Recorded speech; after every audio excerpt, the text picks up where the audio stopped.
Hello, beautiful fish people. And I guess the non-fish people too. But you know where my biases are. It's Lord Magicus. We're going to play some Merfolk tonight. Alright. We've got a bunch of stuff to talk about. It's been an interesting day. I guess let's start by getting our deck ready. We gotta... This is the old list. I have a different one for today. Hold on. I would love to import my fishy deck. There we go. Fishes. Beautiful. Okay. Everything looks like it's good. There we go. We have us some Merfolk. Alright, well, we'll talk about this list in a minute. But, the thing that everybody probably had seen going on today was, D&D related, and that was an entire clusterfuck on its own. So, oh god, no, we're past 15 seconds in. Okay, YouTube shouldn't care.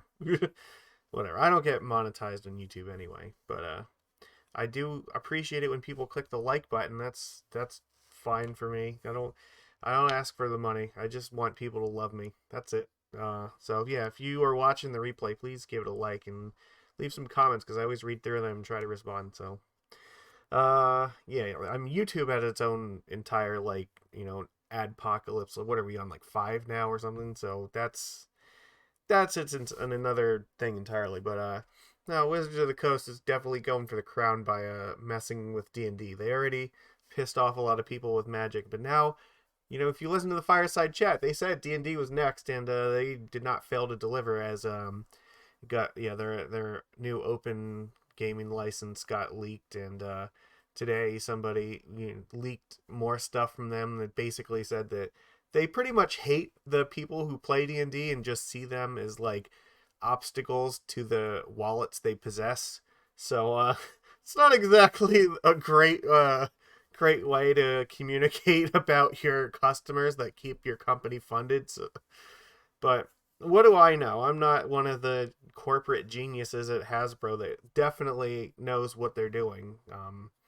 No, I maybe I'm the one that's wrong just for thinking that you should not have an antagonistic relationship with the people that give you their hard-earned dollars and keep your company afloat. But that's just me. So there's also a response by Paizo, which is seeking to create an alternative to the open gaming license, which would be something much more closer to like open source, and that will definitely be immutable. And everything they said sounded like exactly what anybody should be saying. Like, if they want to just completely dethrone Wizards. In fact, everything they said is exactly what Wizards should have said, and they didn't.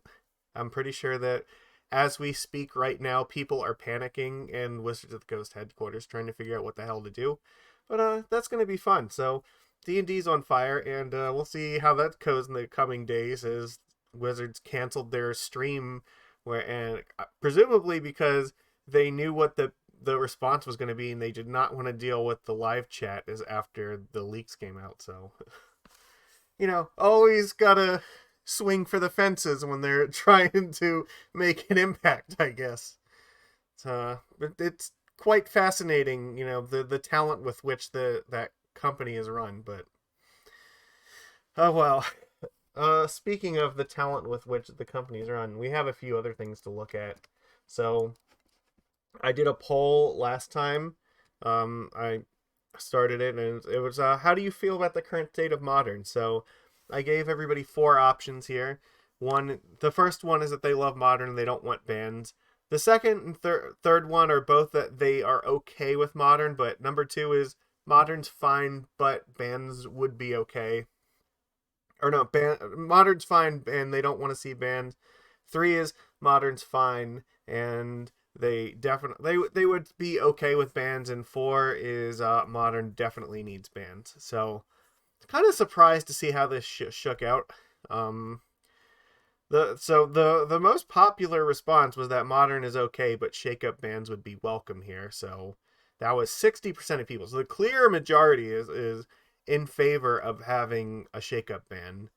And the second most common response here was actually about a quarter of people wanted, or they said modern is awesome and don't change it whatsoever. So, um, when you aggregate all this stuff together, you end up with about 31% saying that don't ban anything in modern, and like 69-70% are like no, you should definitely like ban stuff. So maybe that's just the temperature of people who watch here, but I feel like this is fairly representative because I just made my own anecdotal experience just reading through some of like the modern Magic stuff on Reddit. Like this seems to be the temperature in the room as far as I can tell.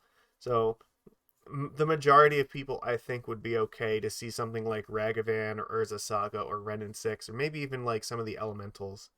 Some of that stuff get banned. So that's where that's at the moment, and it's it's not unlikely that we will get a shakeup ban because usually during the winter months is when such a thing happens. So I would say within the next like 30 to 60 days, if we're gonna get a shakeup ban, that's when it's gonna be. So we could be a few days or a few weeks away from that exact thing happening. And if people seem to be in favor of that, then maybe that means it's more likely because one of the things that Wizards does, they only like to listen when people are really pissed off and they don't tend to take action otherwise. So if the majority of people are saying that they would prefer to see bans and they complain loudly enough about it, then that'll probably be what happens. That's my guess. Though I will say last year they tried very hard to avoid having to ban Luris, and people were extremely upset about Luris, and it did end up getting banned. So they didn't seem to think there was a problem, even though like people really, really wanted to see it gone. So I don't know. It's not unthinkable that they would just try to say, well, we know that people are not happy with like, the way that modern is, and they want to see a ban or two, but they might just try to slide under the radar again. And if people aren't quite as upset as they were last year, which I don't think that the anger in the room right now is that great compared to where it was with Luris. Like Luris had a significantly like stronger effect and a more warping effect on the metagame. So the outcry to get it banned was a lot stronger. With both Luris and Yorion gone, there are still a few companions, but for the most part, like they're not really dominating. You'll still see like some Gigantha and Kahira, maybe once in a while Obosh or Karuka, but not very often. The gap between first, second, and third most played companion was pretty significant. So it's probably, yeah, like I said, the cards that are most likely on the watch list right now would be like Ren and Six, Ragavan, and Urza Saga. But Wizards of the Coast being who they are, they're probably not likely to. They don't want to go after Modern Horizons 2 cards. It's been about a year and a half, right? So I mean, it's around the time when they could consider something like banning Ragavan, but my internal my gut instinct is that they probably don't want to ban Ragavan because they already banned it in Legacy. Same thing with Ren and Six. They already banned it in Legacy, so I don't see it getting banned in Modern without like a huge fight. And Saga is I don't know, like Saga is I think probably one of the biggest problem cards because we'll look here in a second. But I don't know, like there's a really strong argument to like just say, yeah, well, we want to keep Saga because we like what it does to the modern metagame. So I don't know. They could very well try to get away without doing anything here. So here, hold on. Can I? Oh, I know why. Let me move these over a little bit. Oh, okay, I don't know. You know what? This is fine. We'll just do this. There we go. Look, it's all better. So, this is what our metagame currently looks like as of the end of December. So I always go through at the end of each month and I look at what percentage of all the challenge results that each deck has gotten throughout the month, and so you can see like this is kind of a 3-deck format at the moment.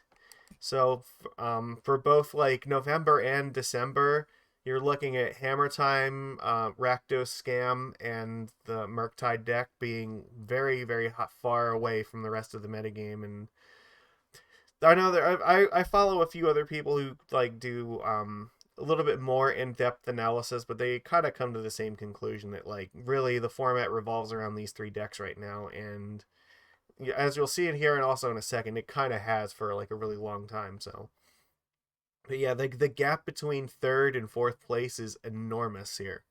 So 1, 2, and 3 are all above 10%, and then like once you get to fourth and lower, you're at around 6%, which is that's kind of scary because that means Splinter Twin, for reference, lived in that like 10 to 15% range that like these three decks have been living in for a while. So if Twin got banned for this, then it's kind of hard to say that like nothing from any of these decks is a problem. But yeah, like the top here, like you said, we have Murktide, Scam, Hammers, and then underneath it in like the full tier below, you have like Underworld Breach, Footfalls, Creativity, Yawgmoth. Prowess actually made a little bit of a comeback in December.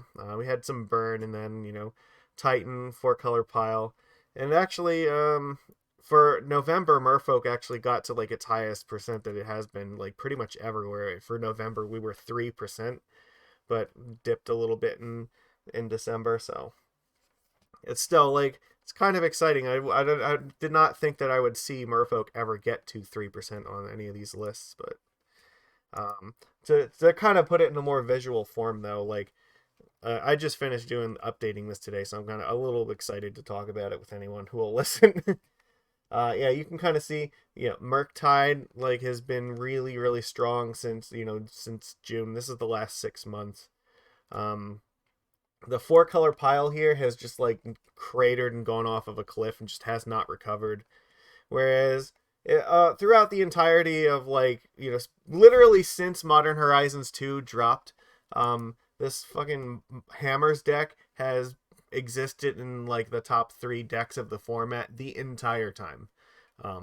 This line has pretty much never like dipped and been hanging out with the rest of these guys. Like, yeah, our white hammer list here, it's just consistently up here in like the top 3 decks in the format, and it has been since Urza Saga got printed. So definitely hard to say that like Saga is not causing a problem here when this deck is consistently living at like 10+% of the meta. But we did see here for a little while, this was Creativity, which for over the summer, like it was picking up steam to the point where it was just barely like around where Murktide was in September, and then it just started dropping off again. So like that was interesting. Like Creativity really like came in strong, and then over the last few months it's kind of just been falling off a bit.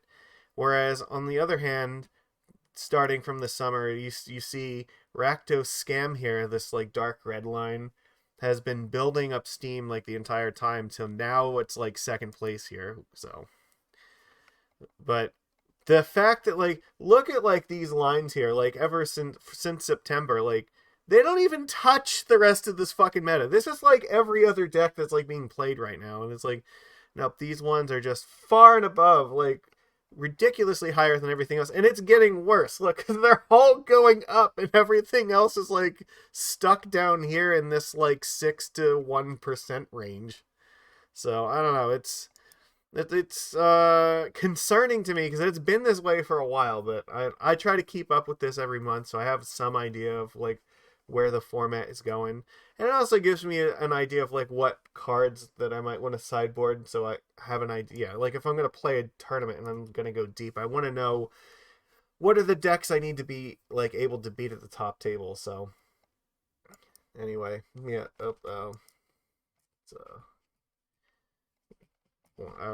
Where we at here? No, I don't want to save that. Let's come back. So yeah, there we go. So that's where the meta's at the moment. But anyway, with all that aside, we should actually go and look at playing our Merfolk deck. So what are we doing with this today? All right, well, let me make this bigger. There we go. That looks much better.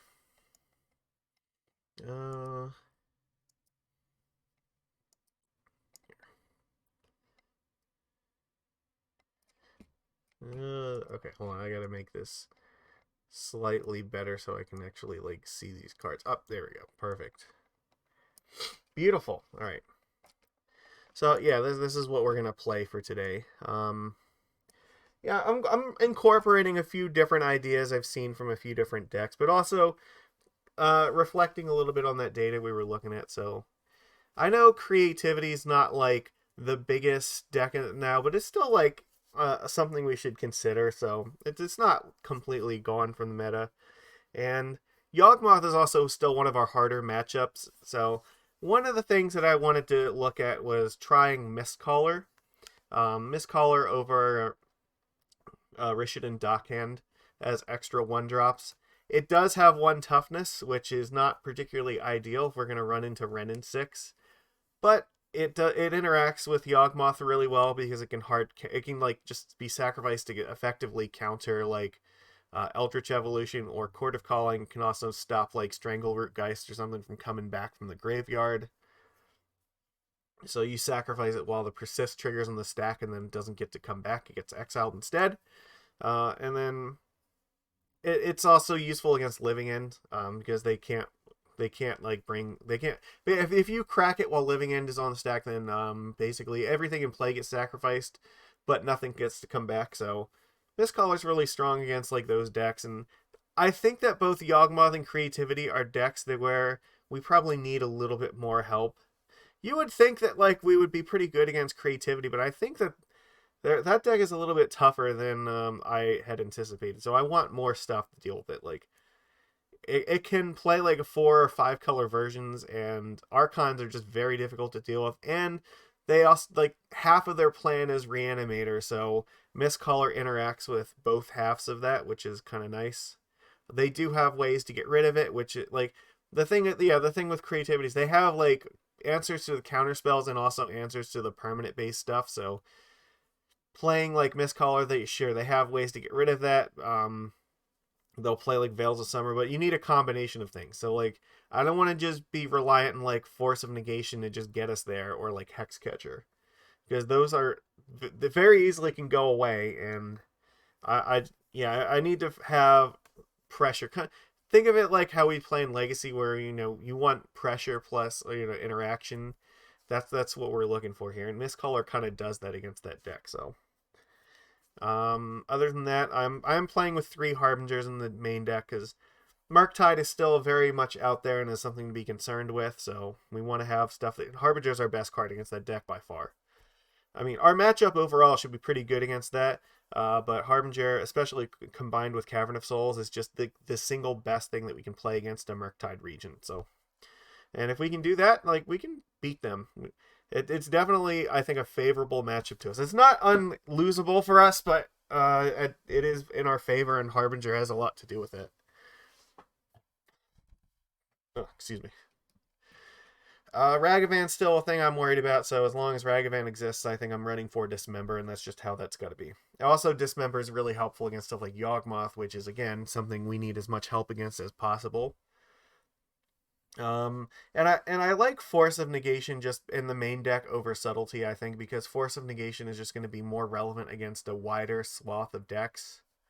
It's also a hard answer, and I really like having hard answers over soft answers. Like Subtlety is very, very good against very specific decks like Amulet Titan, where if you Subtlety a Titan, even when they try to cast it with Cavern, it doesn't matter.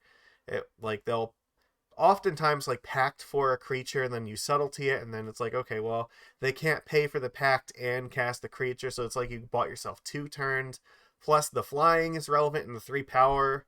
So Subtlety can be very strong against that kind of deck where you only need like 1 turn, and even as like a 3/3 flying creature, it can still be pretty relevant that way. Otherwise, like it's also equal to Force and some other matchups where you're facing stuff like Teferi but I much prefer to have something like Force of Negation deal with Renin 6. The thing is, like, if we Subtlety Teferi, it goes back on top of their deck, and then they just replay Teferi. It's like, okay, they can bounce a thing, but we've had like 3 turns then to deploy creatures to the board, so we have usually like a good amount of pressure ready for Teferi at that point. Renin 6 is coming down earlier than that, and I think it's more important that you force that, because subtletying that early in the game and going that low on card advantage just for like one turn, it's a lot harder of an ask to me. So I don't know. I am much more comfortable with like Force of Negation in the main deck, so that's what we're rolling with. And then obviously we're gonna play all the rest of those copies in the sideboard. Yeah, in order to I put the extra Harbinger and Mistcaller here, so I moved the Spreading Seas to the sideboard, and I was really up in the air about whether I wanted to do that or not. Like, there is definitely a strong argument you could like consider these in the main deck over something. Basically, pick copies of like, Mistcaller, Harbinger, Dismember, or Force of Negation, and you just like pick whatever your favorite interaction is from that and stuff it wherever. So that's the configuration I chose, so the only spot left for this was the sideboard. But I still want them because we still think we need to kill Urza Sagas with it, but it's not going to be great against like Renin 6 decks. And even like against 5 color, it's not that amazing because they have access to many fetches for many colors, so you're not really color screwing them with it at all. So it doesn't feel terribly strong. I am going to play with Grafdigger's Cage because, again, I want more cards that help with Yawgmoth, and that sort of does the same thing where like Mistcaller, it helps to turn off all their tutors. So hopefully that slows them down enough where we can actually get a board presence going. Test of Talents is something I want for the Cascade decks. This is roughly equivalent to Chalice for Cascade. But the difference is it's way, way, way better versus Creativity. Because if you, like, Creativity usually has, like, 2 or 3 main ways of cheating Archon into play. And if you test of Talents, like, you can remove a significant chunk of their ability to do that. So, like, if they have, like, 4 Creativities in their deck and you just, like, remove them, sure. They might have, like, one or two, like, copies of, I forget what the other one is, but there is, like, another card, like Polymorph. I don't know if it's Polymorph or if there's a different one that they use, but they do diversify a little bit. But it still, like, helps, I think, immensely to take away those copies of the cards from the deck. It is a hard counter to that, so much like Force of Negation, like, it does get rid of the problem for good. And this also interacts with Persist. And that's the other thing, like, their plan C kind of is, if they can't, like, use a Creativity to get something to play, they will persist it into play, and that they do that with 2 mana, but realistically they can't usually do that until turn 3, because they need to have a way to discard the Archon first, and then on like the 3rd turn they'll reanimate it. Being 2 mana means that you have enough time to get this out even when they're on the play, and you should be able to counter the persist. So I didn't want to go, like, 2 mana is like the absolute most. The other card, like, I might have considered like Mana Leak for this slot, but I'm interested in trying this card. I think Test of Talents is pretty good. Mana Leak is definitely like playable, and stuff like Mystical Dispute I think is also playable in this slot, but Dispute does not deal with the persist, which I think is part of the problem, so I want to try this. And then lastly, I'm playing 2 copies of Engineered Explosives because I do believe this card is actually very good against the Hammer deck, and I want to have more. If Hammer is going to be one of like the top 3 decks in the format, then I want to have actual sideboard cards to bring in specifically against it. I do have 1 copy of Hurkyl's Recall to combine with this, but the thing is, Explosive gets rid of Hammers and Sigarda's Aid at the same time, and it is like the only card we have that actually deals with Sigarda's Aid once it's in play. And once Aid is in play, like, you are constantly in danger. So the thing is, once you play Explosives, though, they, like, you can crack it, and they can't really just like respond by putting a Hammer or a Shadow Spear or something in play, because it's just going to get blown up with this. And they also, it destroys a few other things, like they have like random Springleaf Drums or Esper Sentinels. You are going to lose your vials for it, but it's fine. I would rather trade a vial for like their Sigarda's Aid any day. So yeah, there we go. That's what we're looking at here. So all right, we talked long enough about enough nonsense. Let's go and actually play. So it's been a while since we played fishes because we played Burn and then we ended up taking a week off and not that league, and then we played Vintage Cube for a week. So it has been a while, but we're back to playing some fishies. And over the last like few months, Merfolk is definitely like it's ticked up to the point where like in paper, like it was technically considered like a tier 1 deck on some of the stats that one of the people did. So I thought that was really interesting. Like I never thought I'd see that day, but it's like no, it's apparently Merfolk is pretty popular in paper. So all right, we're up against Haterade 420. We are on the play though. All right, can we get a nice keepable hand? I actually think like we're on the play with Aether Vial. We do have a 1-drop. I'm willing to get. They're up. They have Kahira here. Okay, so if this is Kahira, this means that for sure they have to have like Prismatic Ending, right? Well, I'm pretty sure that like all the Kahira decks are like Prismatic Ending decks.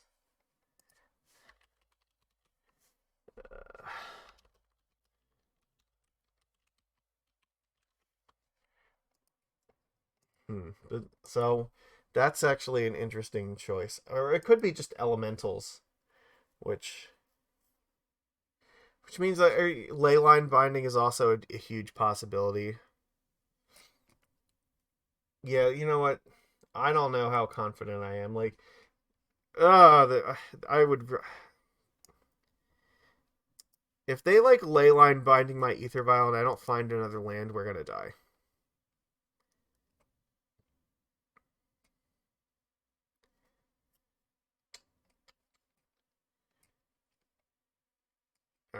All right, I'm not gonna keep it. Fuck. Well, it just got worse.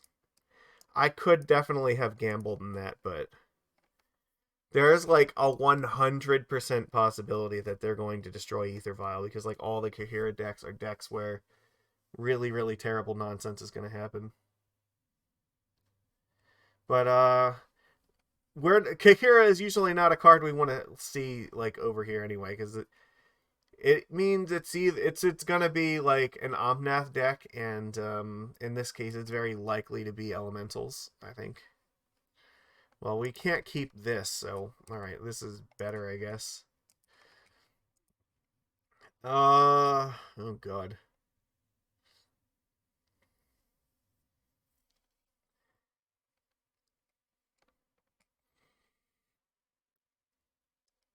I really am not I don't want to have to do this, but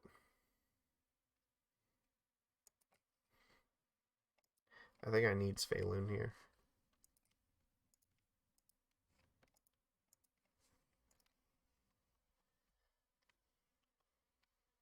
Not the way I wanted to start here.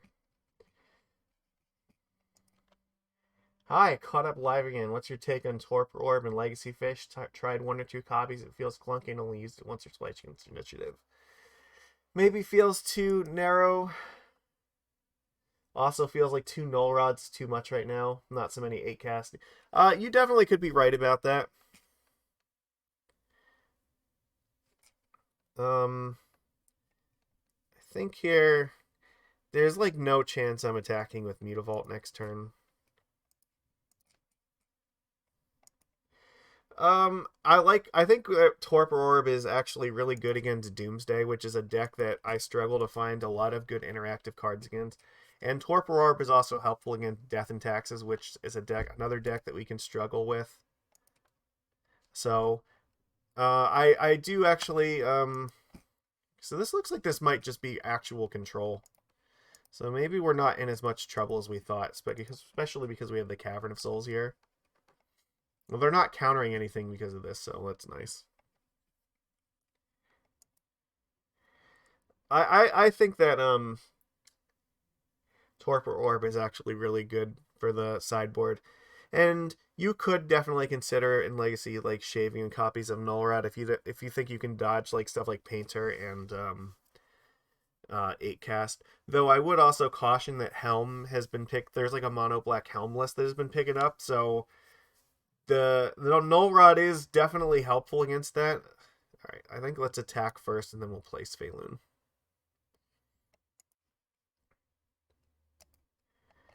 Yeah, the initiative decks are brutal, and that we don't have a lot of good answers to it, so.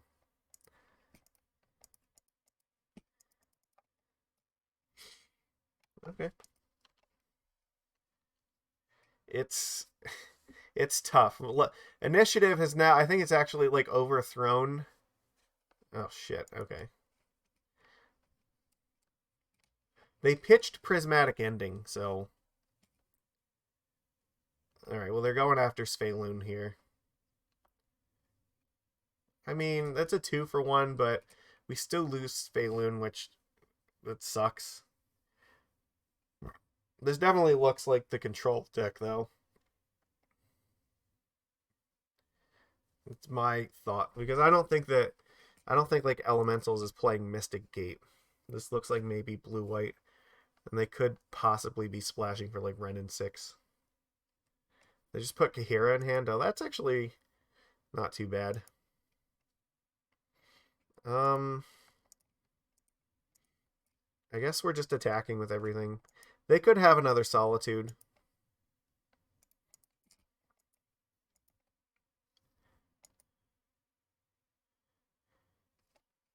I guess I just play Aether Vial here. I don't think that there's any reason not to. Well, they're at 6, so that's actually really good. They did not have another Solitude, so that is excellent. If they play Kahira, we're just dismembering it and killing them.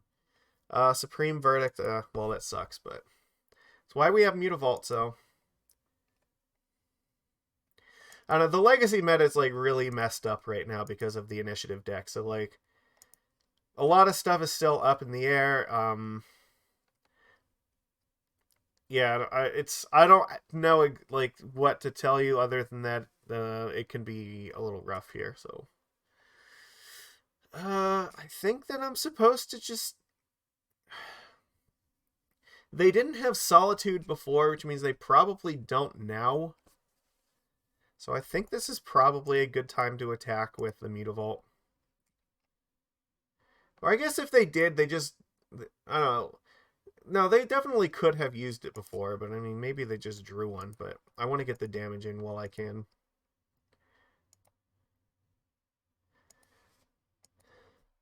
And I mean, let's see. Mutavault's attacking for 3 next turn, so if they fetch here, then maybe they're going to die. No? Okay. If they just play Kahira, I would probably just dismember this guy. Okay.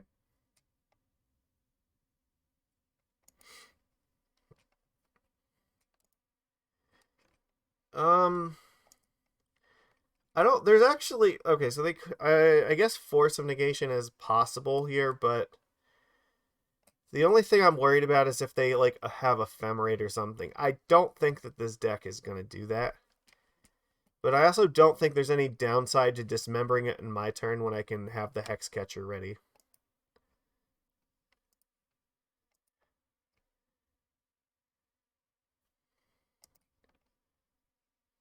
Okay.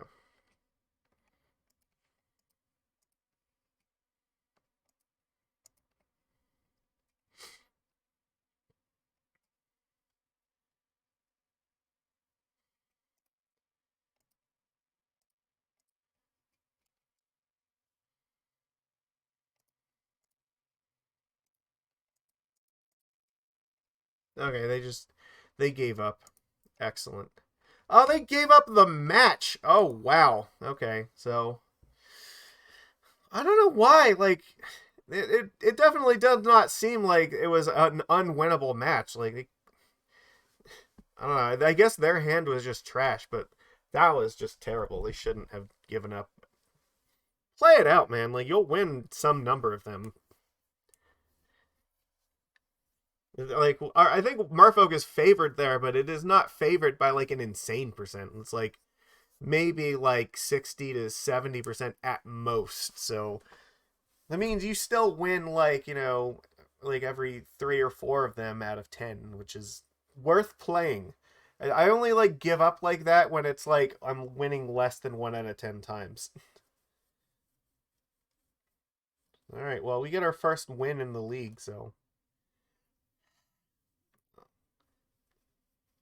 Well, I see you have a comment here. I just have to. There we go. We are on the play here.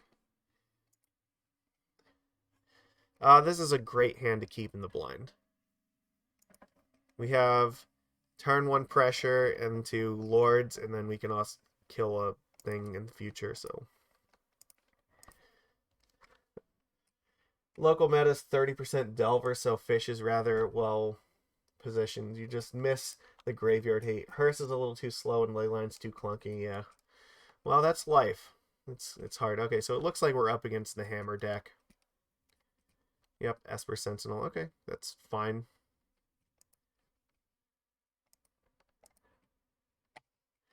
I think what this means, though, is we're going to attack with Tideshaper, and then we're going to play Hexcatcher.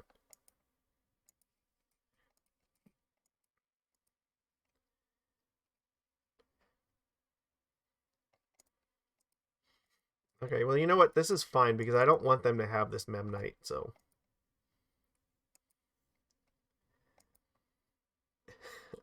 If they play a Saga, I will just kill it with Tideshaper. Inkmoth, that's also worth killing. Stoneforge. Okay, so we know that we have a hammer on the way. But they don't have the mana at the moment to like animate this and get a hammer onto it, so.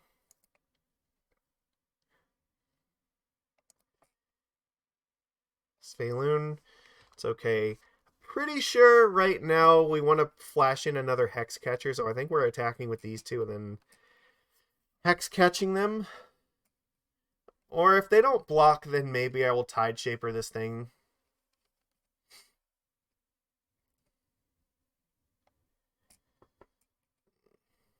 Yeah, well, I'll tell you, I don't like Leyline for Legacy. Actually, I don't like Leyline of the Void in our deck at all, so.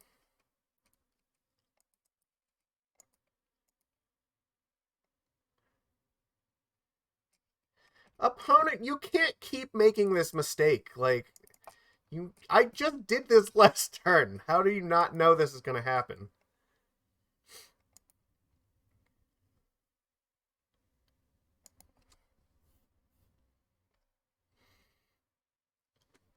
Like, their best play here is like a hammer plus Sigarda's aid, but even that's not going to help them a lot. Because I do have a Harbinger, so there's the aid, and we know the hammer's coming. We can take 10. Like, that's not. I'm probably playing Tideshaper on this turn.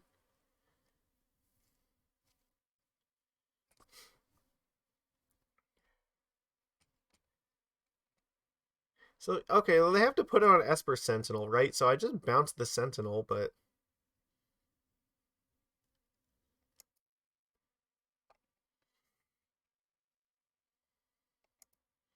I'm willing to take damage from this thing. No, I'm not going to block it. If they play like another hammer next turn, then I will just bounce it. Okay, well, let's see what they got going on first.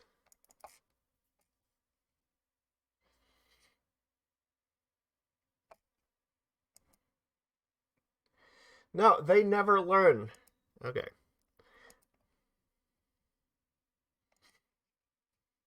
So yeah, if they do play another hammer, then I have to throw away creatures into it, but such is life.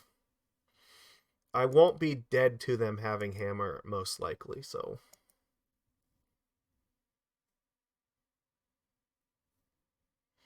A Ganjo, okay. Um that's not good. Okay, well they can't do it yet.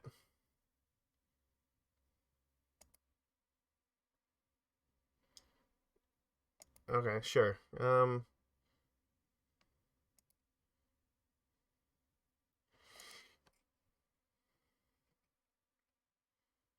So I think what I have to Tide Shaper this right now. And then I have to chump block this Esper Sentinel, but if I do that, I should be in very good position to kill them next turn with Lord of Atlantis.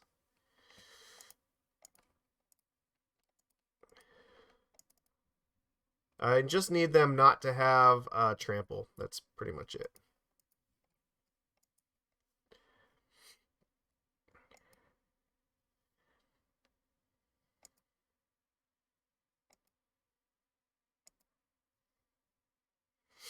All right.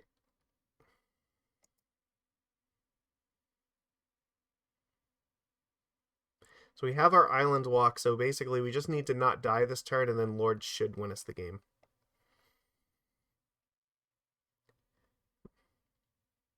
If they find Shadow Spear this turn, then that's really bad. But if they have Shadow Spear, they have Shadow Spear.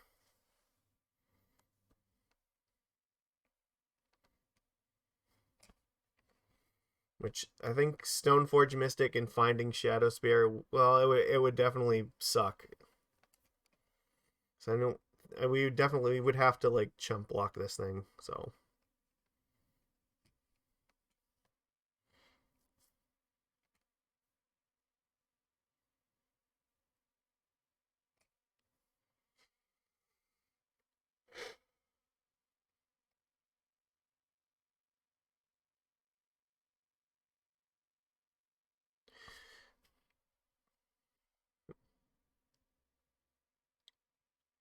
So I probably will just throw Tide Shaper in front of this.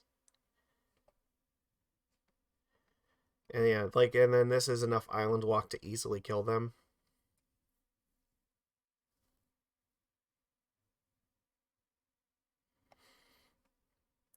So then if they have the Shadow Spear,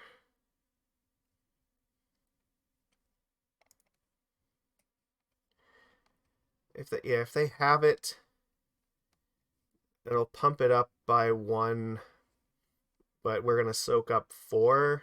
So well, yeah, we won't actually be dead to that.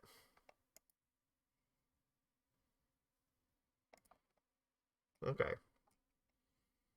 So depends on what their 3 cards are. If they're just holding like Stoneforge Mystics or something, that's not. Well, no. If they had Stoneforge, they should have played it. So they played Saga. Okay, they could just have lands. Like they could just be like 2 more lands in their hand. So hopefully they just die here, because we can't really survive this happening again.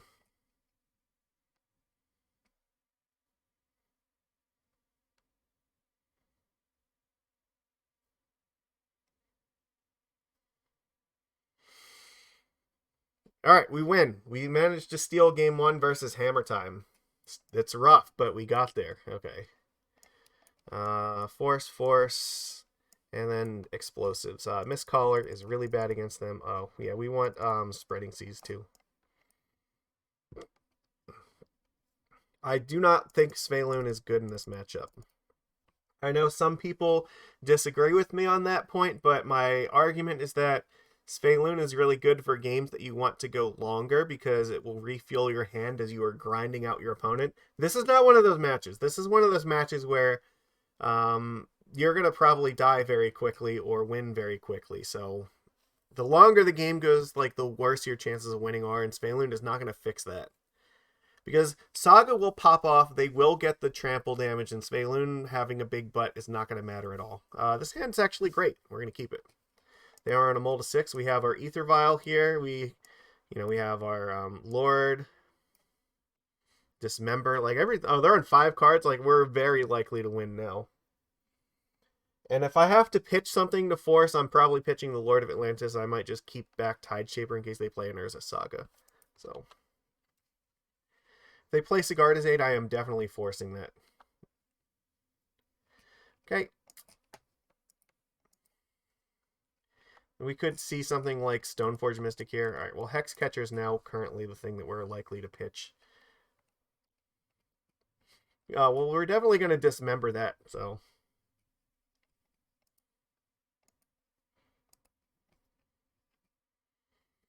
Um.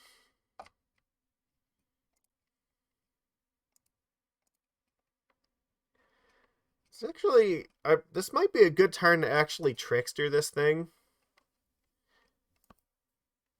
I don't think that it matters. I think we can afford to wait here. I don't need to burn the Dismember just yet.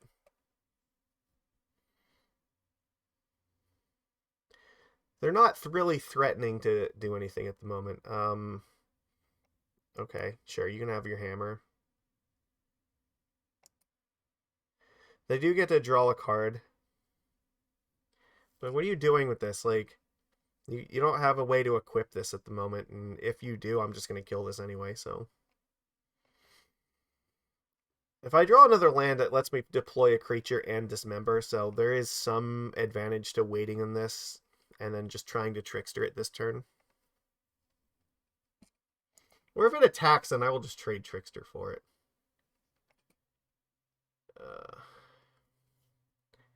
Do I care this much? You know what? No, I'm going to take 2. I'm going to wait to see if anything bad happens. No. Okay. Another Pure Steel Paladin. Okay, see, like, now this was good to know. So,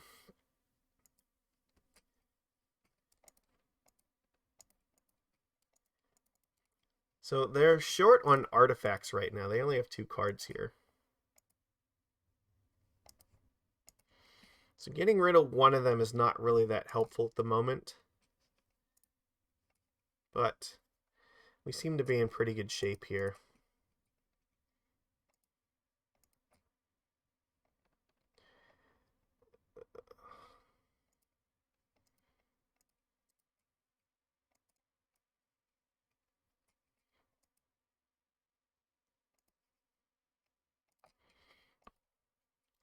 At any given point, if they try to equip the hammer to something, I can just dismember it, hopefully. Because they might put it on like a Memnite or something, so. That's scary.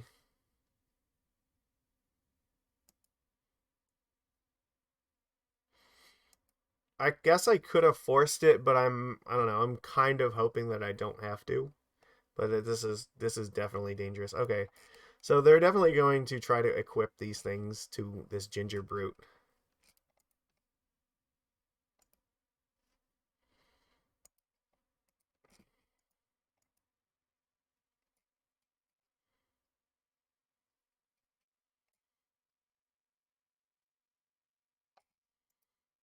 Yeah, equipping is still sorcery speed, so it doesn't really help them right now.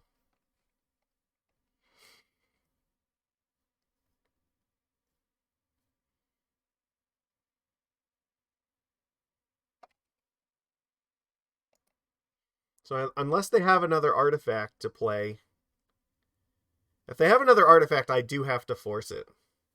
Like if they play like another hammer, that definitely has to get forced. Well, they're gonna search for probably Shadow Spear, I'm guessing. Yes. Okay, so they can't play it yet though, so. Alright. Blue card would be ideal, I think.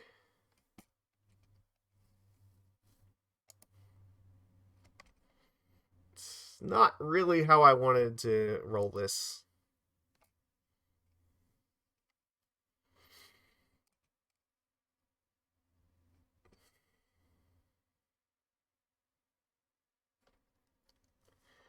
I mean, I guess I attack with the Trickster and just, yeah, they could double block, but I don't think that's going to happen. I think they're just going to try to play Shadow Spear and we're going to force it.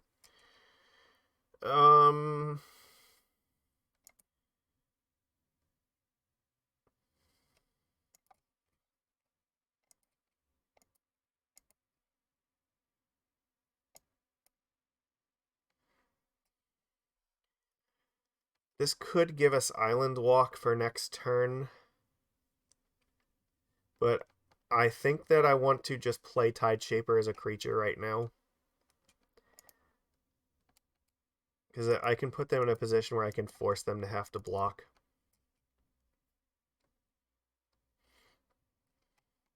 It's also another thing I can throw away to Hexcatcher if need be.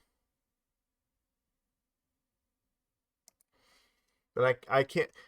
them actually casting Shadow Spear would be really good here, so. Because this means they're not getting trample on either of these guys.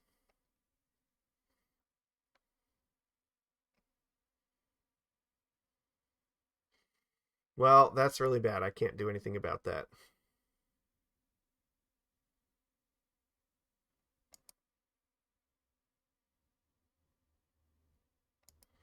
Yes, this is I think the correct attack for them. I can take one of them to the face and the other one's gonna that's dangerous. I guess they had to have just drawn this turn because I feel like if they had it they would have used it already. Alright.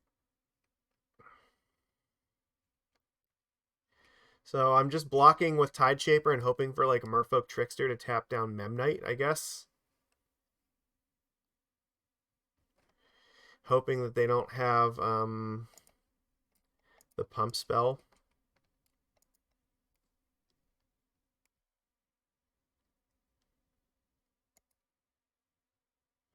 Okay.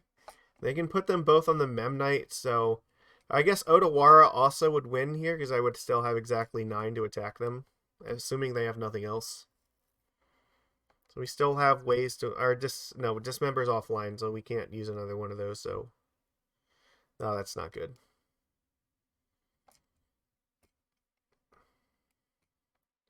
Okay, well that's gonna do it.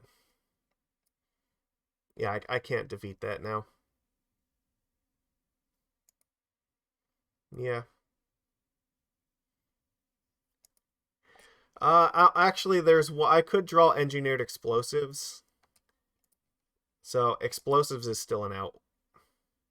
Or Hurkyl's Recall. Okay, so we're not, like, technically dead yet.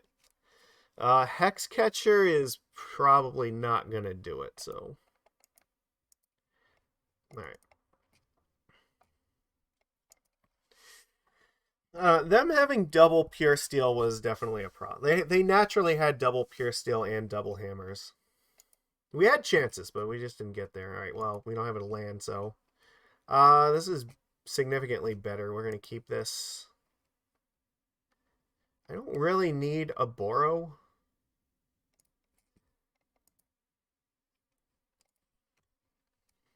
I'm not going to play the explosives until I actually need to.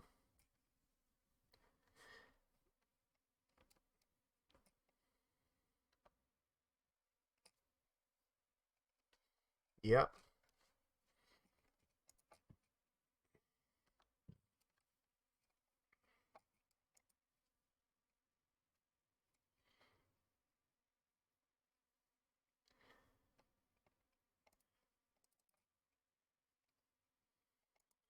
I'm not going to let them attempt to, like, hammer me out of the game here. I guess this is where I just attack and Harbinger this thing.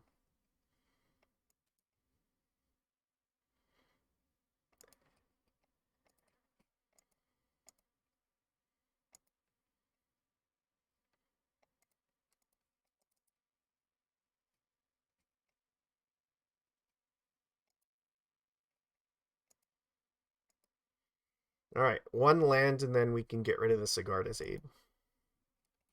And that should go a long way. Well, there's Saga. That's not great. Well, that's a little bit late.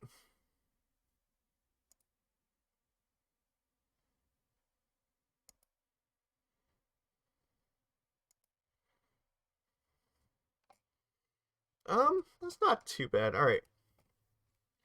So right now, if they have a hammer, we're kind of in trouble, but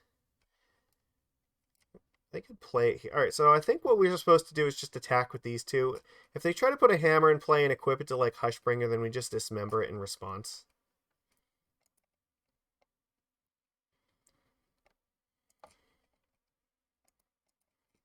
I could also just sacrifice, like, Hexcatcher to counter it.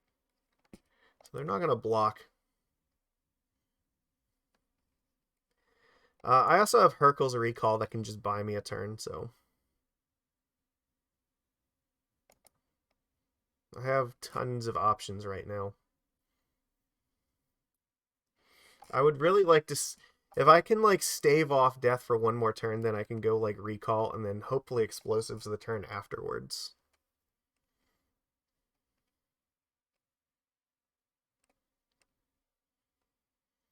I guess we're only in trouble if they have, like, double hammers.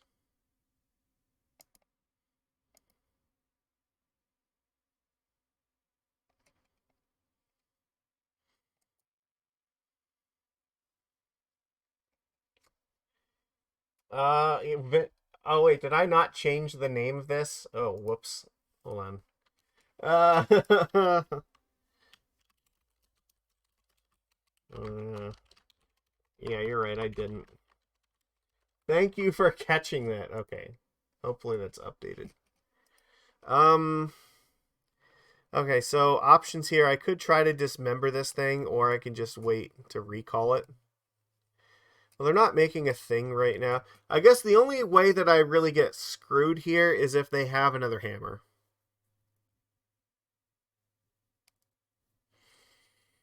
I could just, like, take 10. That's not ideal, but I wouldn't actually die from that, so I guess that's what we're going with. If they go for it... Okay.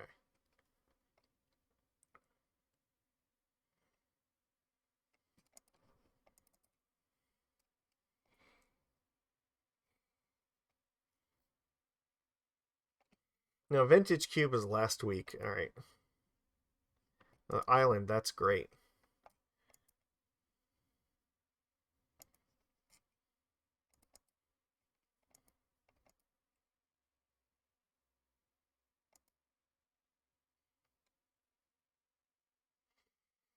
Okay, well, I think here we want to play explosives, but we're not actually going to use it. We're going to try to bait them first, and then we're going to recall.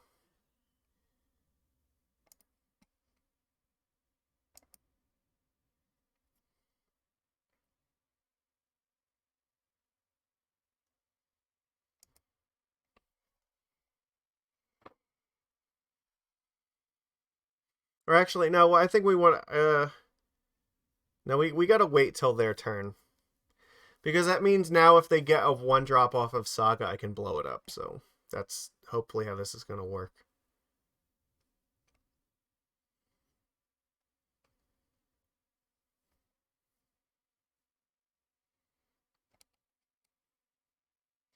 I inspired you to pick up Merfolk again in paper. Well, I'm glad to hear that. Merfolk is really fun. All right. So right now, explosives can blow up the hammer and the Sigarda's Aid, but they could be sitting on another hammer. They could be looking to find like another hammer plus or a Shadow Spear with this. The only thing we have to look out for is Blacksmith's skill. That could be a huge problem if they play it. But otherwise, like, we're just gonna crack this, I think. Path to Exile.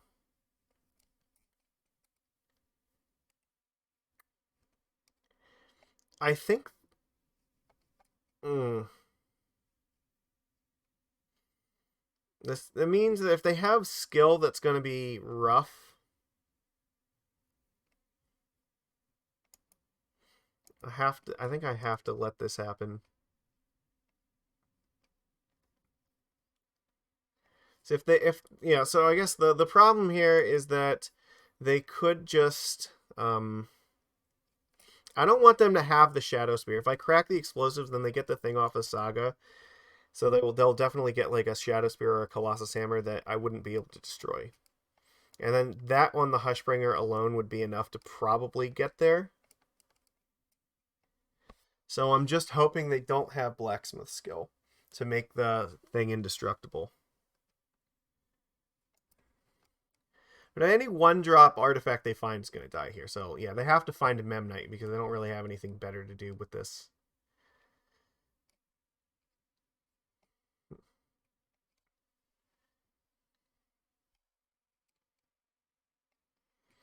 Okay, so they're going to find Stoneforge Mystic here, which does nothing.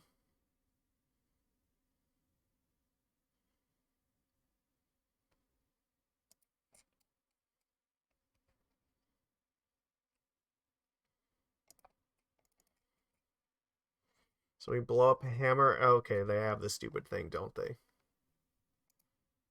Yeah, they're right. They had it, so that was a little bit awkward. The problem is because they had the Urza Saga, if I blow it up early, it doesn't really. It still makes the game really hard to actually win because they still have flying lifelink that they can get in every turn. So I calculated that like I could prolong the game more if I had cracked it at that point with the Path to Exile on the stack. But I was gambling that they didn't have Blacksmith skill because they usually have like 2 copies of the card, I think, and I needed them not to have it. That's it because I feel like the value of them getting like either another hammer and then finding like Pure Steel Paladin or like getting a Shadow Spear and just attacking in the air would it was just like too much. So I chose the more risky line, but I think that's what it was necessary to try to win, and we just sadly did not get there. They needed to have exactly that card on that turn in order to get there, but it's unfortunate.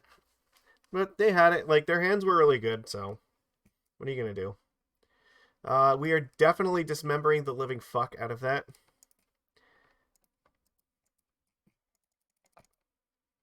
This should be a good match because this looks like this is Murktide. Not letting them have our Ragavans on turn 1.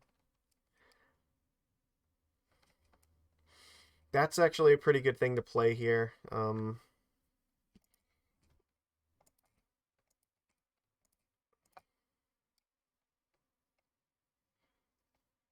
They might just counterspell this Aether Vial. I'll play the Mistcaller, I guess. I mean, if they're wasting a counterspell and like 3 life on this Vial, that's sort of fine because we have the Cavern of Souls, so it's not the end of the world. It also means they're not killing Mistcaller on my turn. Then hopefully I can follow it up with like Lord of Atlantis and attack them or something.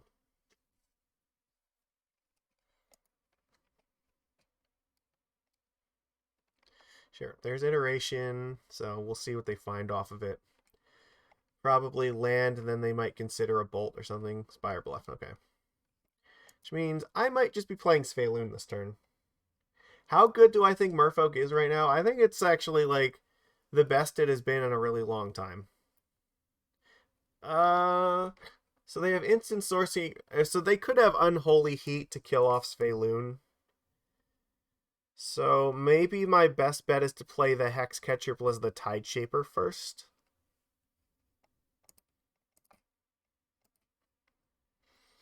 Let's see what they do. Okay.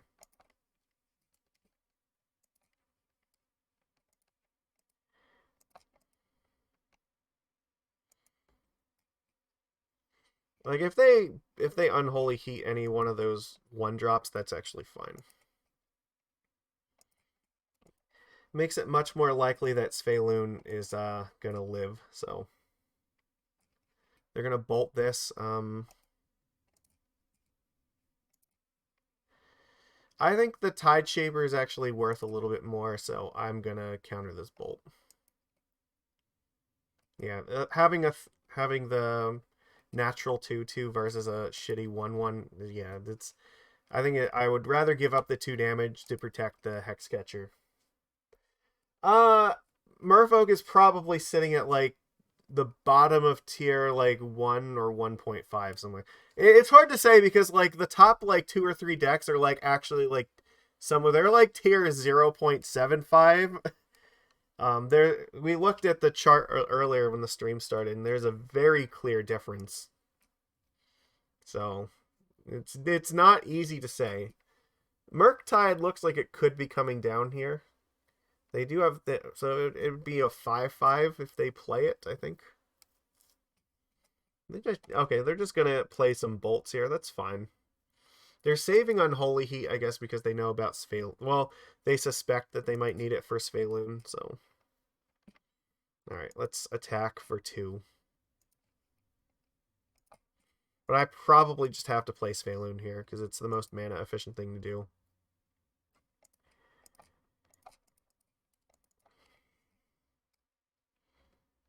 I don't think there's any reason for me to play this island right now. The only thing is, yeah, I don't think there's a good reason to. I would rather represent I have like a force or something. Yeah, they saved the unholy heat. They knew what was up. I didn't really have a an alternative here. So we're probably going to need to find Harbinger of the Tides like quickly because Murktide is about to come down. Their hand was just full of removal. That was the 4th removal spell so far. And here comes Murktide. Now Murktide's getting the full bonus. Harbinger of the Tides, I need you really badly. You are 3 of in my deck. Please show up. And they play Ragavan on top of it. Svyelun, I really appreciate the enthusiasm, but you might be a little bit late to the party here.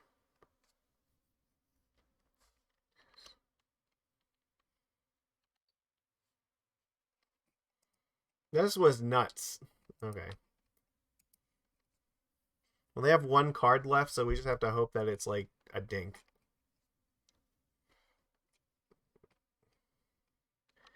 Alright, I guess Trickster would be okay, but we're definitely in the danger zone now. That technically keeps us alive.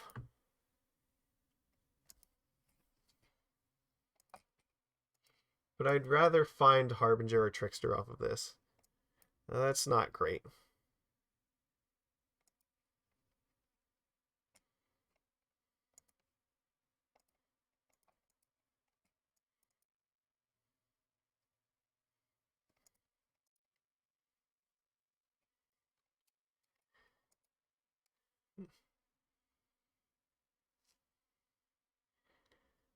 They could find a counterspell this turn. I mean, sure, a bolt is definitely possible, but I think I just have to do this now.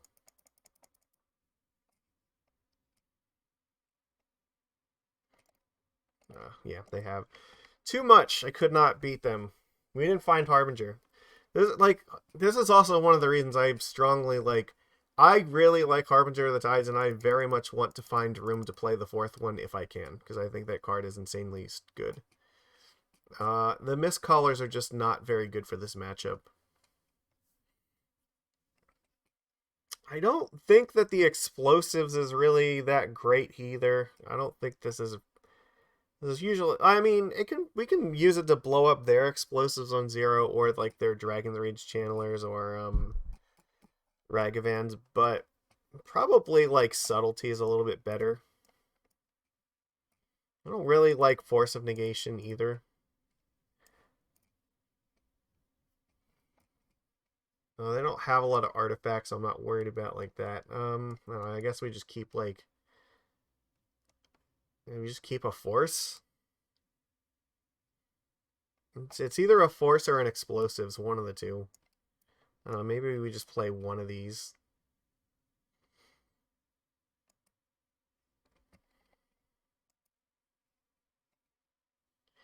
Uh, well, this is sort of okay, but we really need some help with this. We can use the Oboro to make double blue in turn 3 if we desperately need to. That's not really where I want to be. However, I like having the Dismember in turn 1 for whatever creature they play, so... Yeah, look, this is exactly why I'm keeping this hand.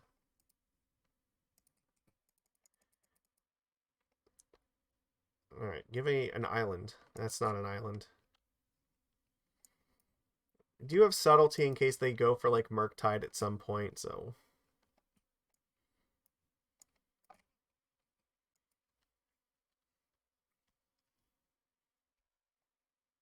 They could, like, dash Ragavan. That's sort of okay, because we do have a Harbinger to deal with it, so... Means Counterspell's not online, so if we need to Oboro stuff... Well... Alright.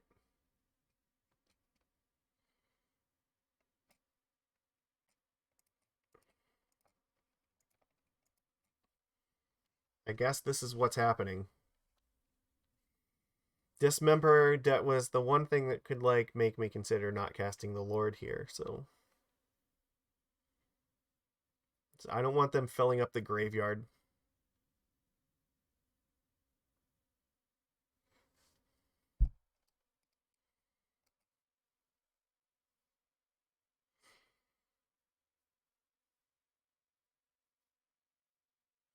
So there's Delta. Okay. I might not play anything this turn. Alright, never mind. We have Cavern of Souls. We're fine. Merfolk. I'm sure that if I play a Lord here, it's just going to die, so I don't really have any good reason to do that. I don't need to.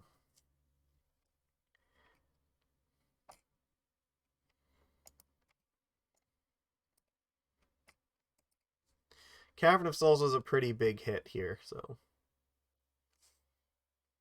And if I find another Cavern of Souls, I will likely play it in Elemental so the Subtlety can come in uncounterably. Alright, so this hand is shaping up a little bit now.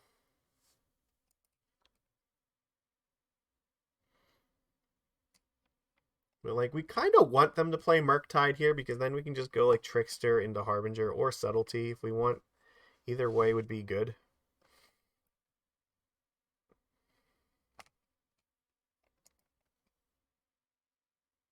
But we can delay it for a really long time.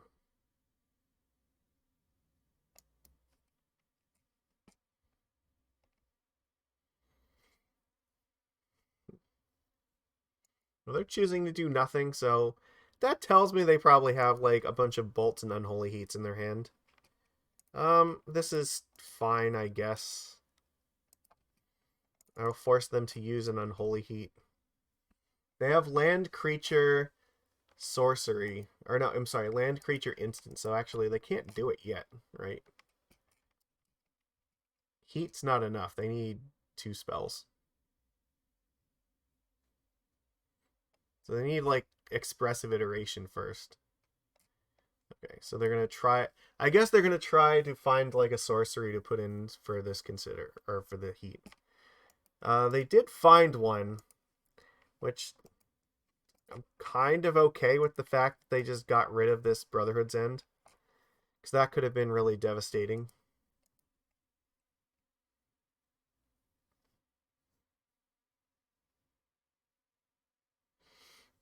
Okay. Well, they're not doing anything here, so... Alright, that's fine. We don't really need to either.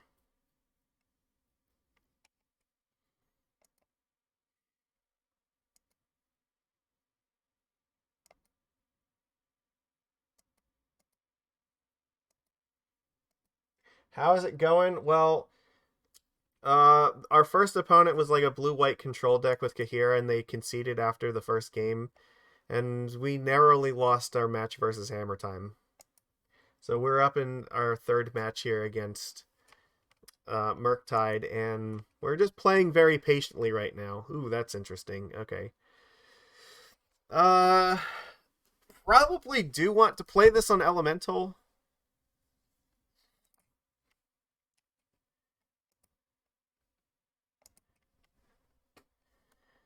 I am in no particular hurry to cast these spells.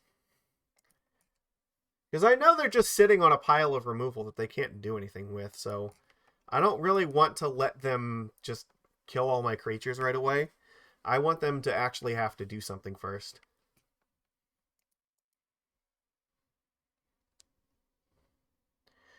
Yeah. So we can cast subtlety, like subtlety on Murktide.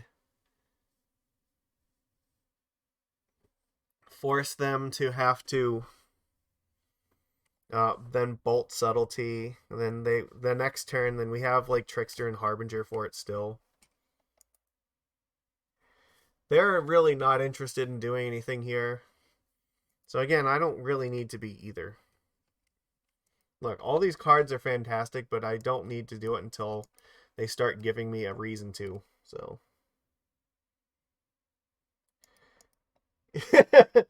no, the thing is, like, they haven't been playing stuff like the entire like game so far. So I know that their hand is loaded with removal, and I want to force them to make the first move because I don't want to waste my tempo cards in them.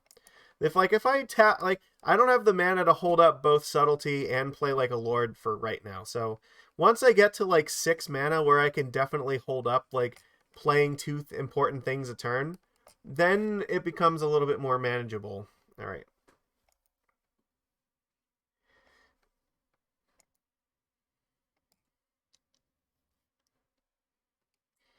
So this might be where like I'm at the point where we can start thinking about doing stuff.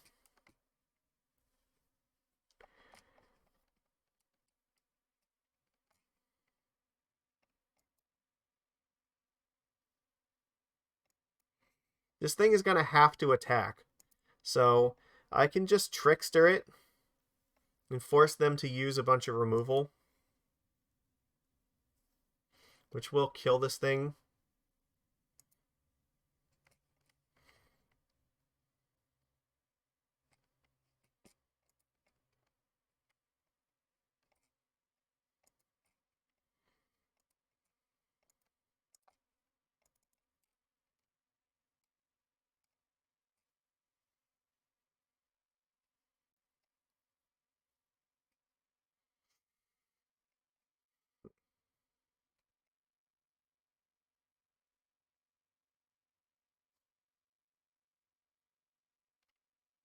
See, here comes the pile of removal they were holding.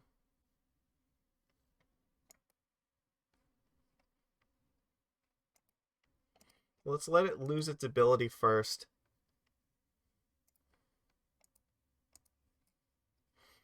I will force them to get rid of Mutavault here.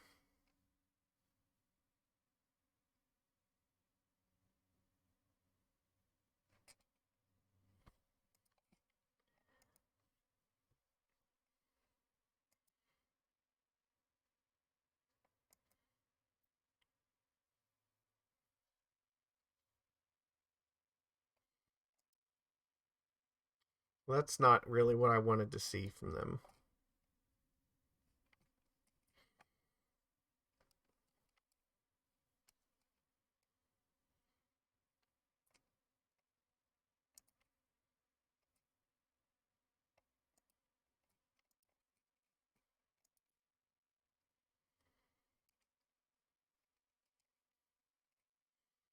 I guess I'm just using Trickster plus Hexcatcher to try to eat this thing.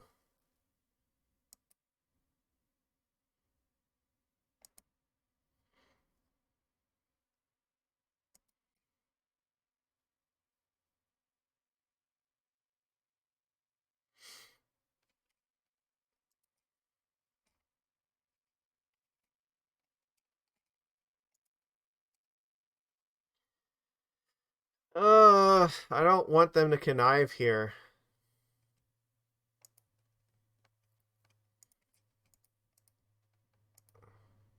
Oops.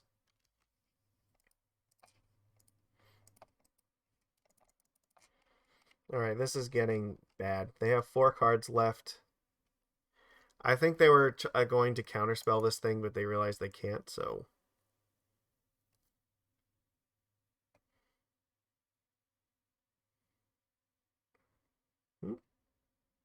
Oh, they have their own subtlety. Okay, that makes this a lot worse.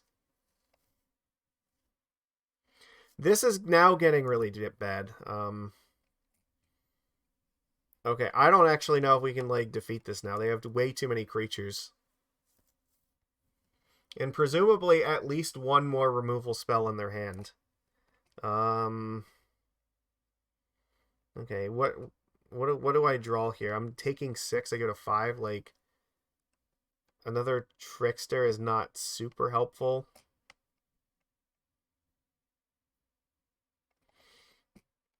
If I put this on top of like what are my chances like? I can bounce one of these things and like Trickster down another one. Go to 2. And then what? I don't think that's an I think this has to go on the bottom.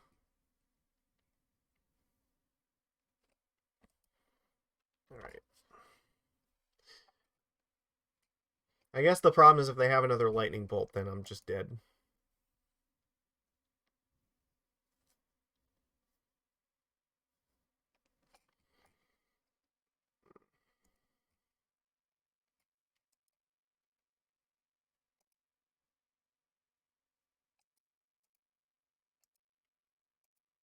Oh, no, no, no, no, no, no, no, no, no.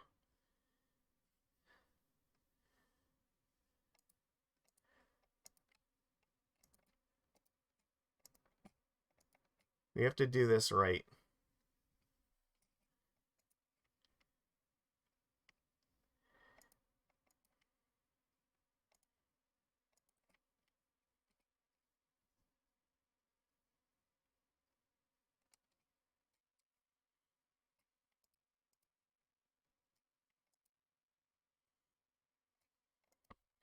I don't think it is, because I have to Trickster down one of these, and I'm taking like 4 damage no matter what.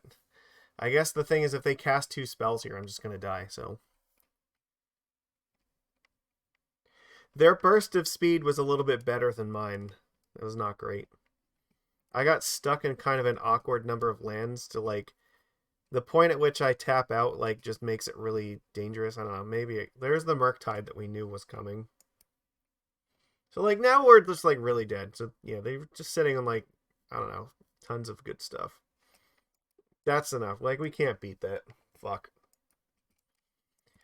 The problem was like they were playing very strongly in a way that like their hand was represented like having a lot of really powerful answers. So it, I could have just tried throwing lords out earlier in front of it, or maybe tricksters, but it's a little I don't know. It was just kind of awkward the way that that played out. So they clearly like had like a bunch of spells, and then right at the end, I think they just ended up drawing a bunch of creatures and then just overran it. So maybe that's an argument to have like the explosives come in just in case we need to clean it up.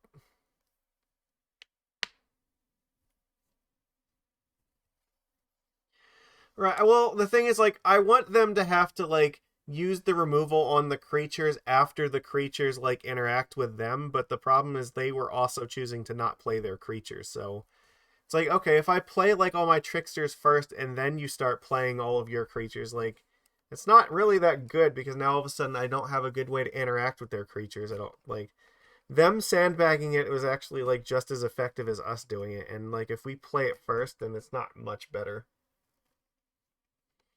We're up against Gigantha, so this is probably this is either like a shadow deck. It could be Breach or it could be Tron.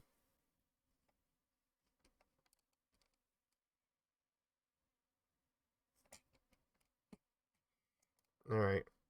This is better, I guess. I'll put a Mutavault in the bottom.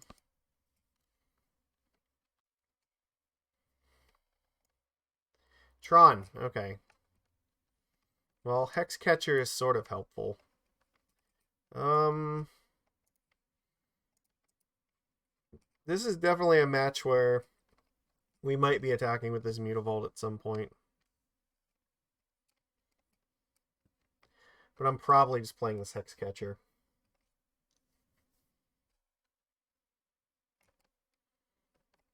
Alright, well, Tron is a way to get back on top here, so. I don't know. Like, I'm not super satisfied with the way that Murktide game went.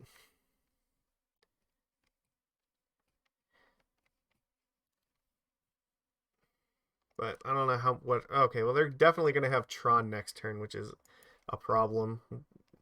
Finding Tide Shaper would be very helpful here. Well there we go. Ask and you shall receive. Hmm.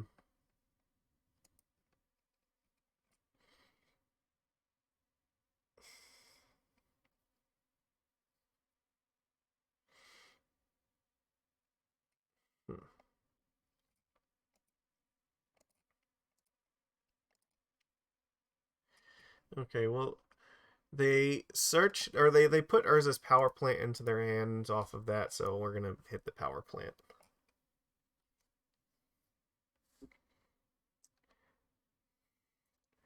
We already play a fair bit of removal against these decks, so Dismember is not going to be helpful here, but they're just going to get another one of these things. Now that, like, I don't know, I guess another Tide Shaper would be great, or an Urza, Force of Negation. Yeah, that's what we want. Sure.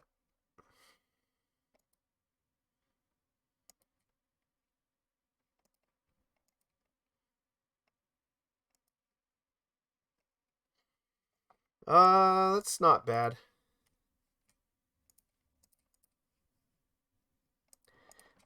More creatures in play just means it's easier to counter stuff.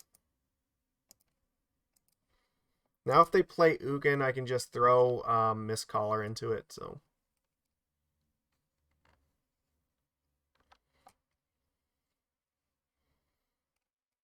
It's going to really largely depend on what they're holding in their hand right now. If it's like Worm Coil Engine, we might not be in that bad of shape here. If it's Ugin, we're not that bad right now because we have the Mistcaller. No, well, like, yeah, well, it's not great, but like we can survive it. So, I mean, if it's Karn, like, it's not. I don't like it, but we can live. So,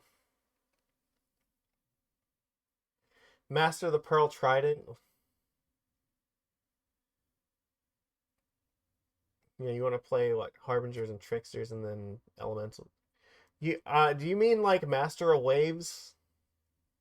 Because we're already. So they're playing Oblivion Stone? Oh, they didn't find anything here. I'm not gonna. I guess they didn't find another land, so I think they're dead. Like that, they didn't find another land. They don't have Tron. They're fucked. Oh yeah, they are super fucked.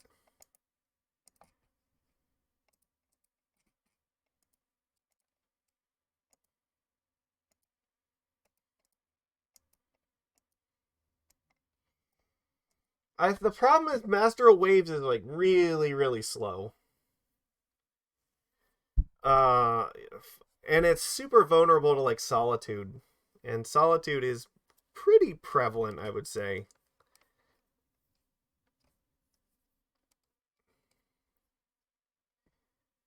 And the other problem is like the elemental tokens are not really good chump blockers when your opponent just has trample because of Shadow Spear. So, and like all the Urza Saga decks are going to do that.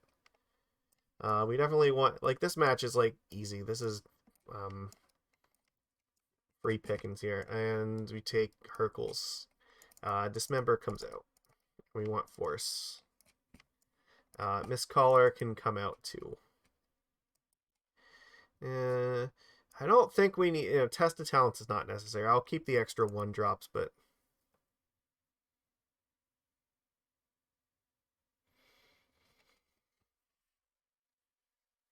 yeah, but Hammer does play Shadow Spear, and they're gonna attack for like 20 trample damage, or at some point, like, and just get lifelink with it too. It's like,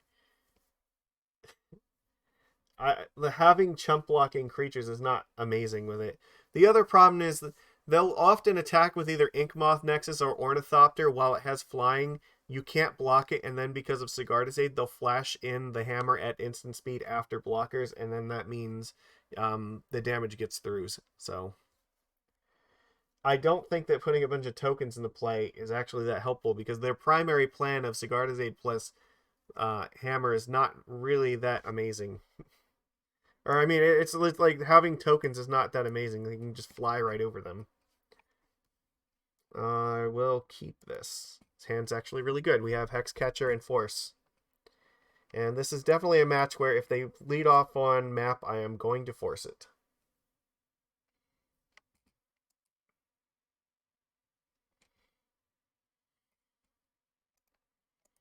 No, thank you.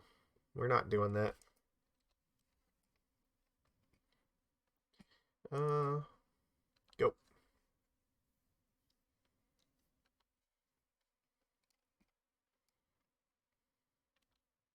Sure, you can have that one.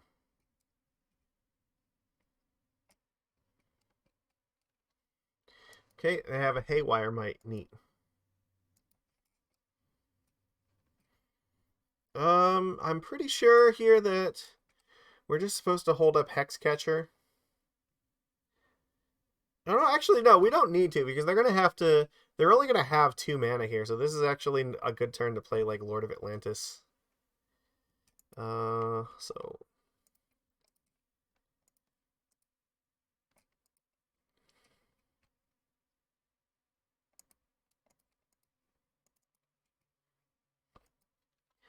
they can get Tron, but they're only gonna have 2 mana, so it's fine unless they naturally draw it. Which, if they do, they do. Versus Hammer, 4 Force, 4 Dismember. That is definitely the way to go.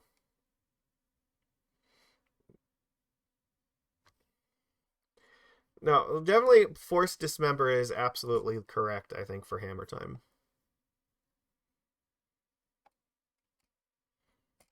I mean, them playing Haywire might makes me believe that. Oh wait, what? Uh, huh? Why didn't they just get the Tron land?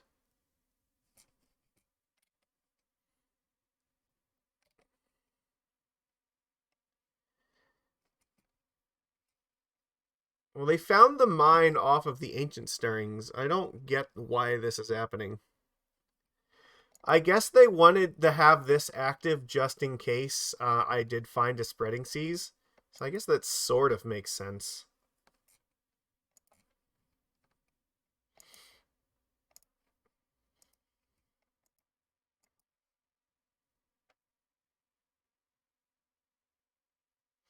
Then what the fuck is the point of blocking with this? Like, why? Because now if I seize this, this would be so bad for you. Okay. I don't understand what they're doing.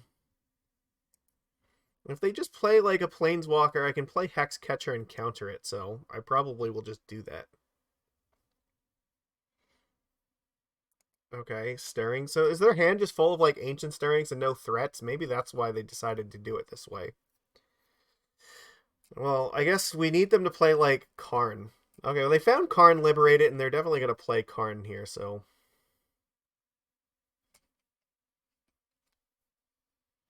This is the point where I just play Hexcatcher, and I think I sacrificed the Mutavault.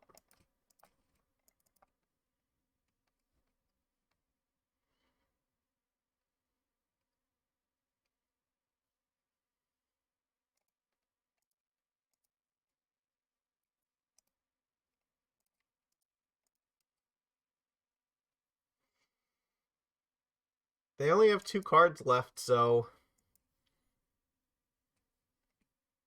I mean, that's pretty good. Um, I don't think the extra 2 damage matters here. And it really is going to depend upon what they play this turn, so. But I mean, I'll wait till their end of their turn to flash this in, because there's some possibility they play like Oblivion Stone or something where I don't want to play this other Hexcatcher just yet.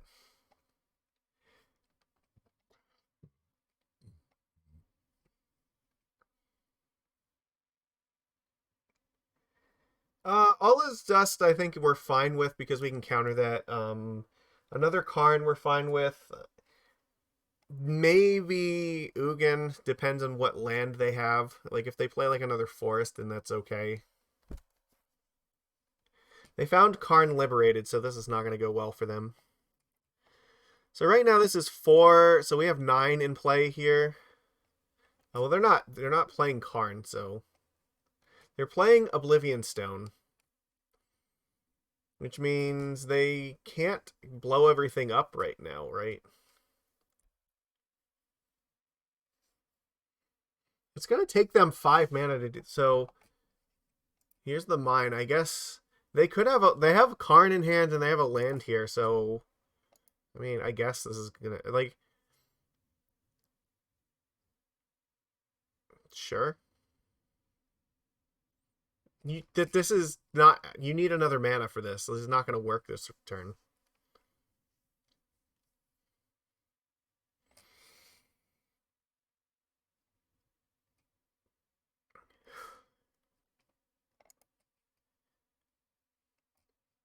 So if I play Hexcatcher, then this is going to be 4, 3, 3, so that's 10.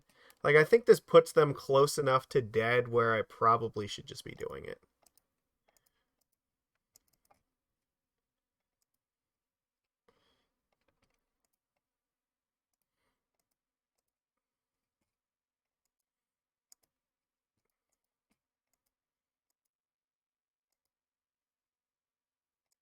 Yeah, so right now Mutavault is killing them, and Oblivion Stone does not stop Mutavault.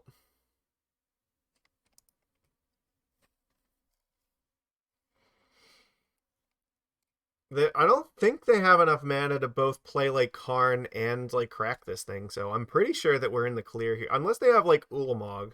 No, but even if they do, I can just Trickster it down and I still should be able to get there. Because they need 5 for this, plus everything else they're doing. Okay, you already played the tower, so what is casting this doing? I know what your last card is. Trickster is, yeah, also lethal, but... Okay, Sanctum, you already played a land, so this is not... I just kill you with Mutavault. Like, I know what your hand is, dude. Okay, good game, I guess. I think he's about to find out the hard way what Oblivion Stone does. I mean, to be fair, like, it's really hard for us to lose this match. This is definitely one of our better matchups, so. Okay.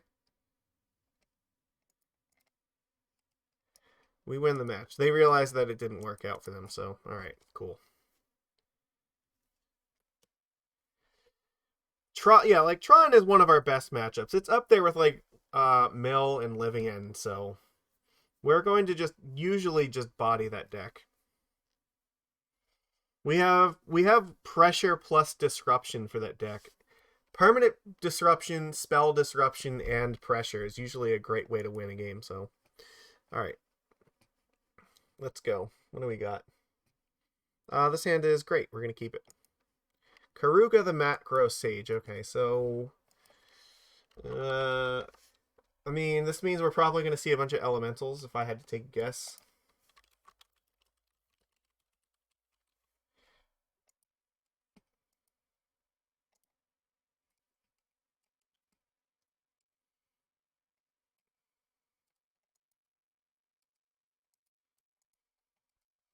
Yeah, like this is very likely elementals. So this could be like 4-color control though. Um, or this, I guess it could be like Shape Anew. Like that's the other one that sometimes does this. But we definitely have to watch out for Solitude and Fury. So I guess we're starting with Oboro and Aether Vial.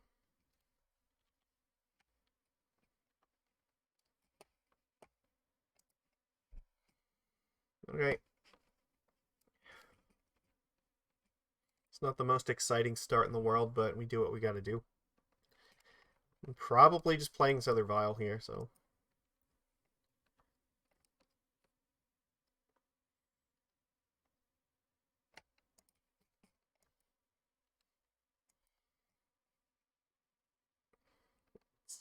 Could be worse. Depending on what they're doing, that might actually be good.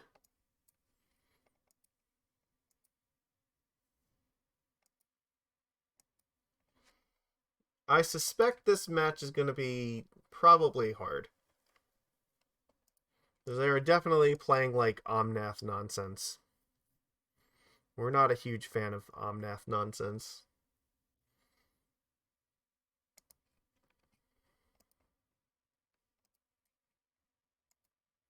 So we uptick both.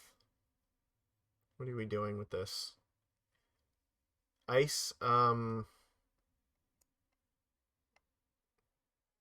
sure.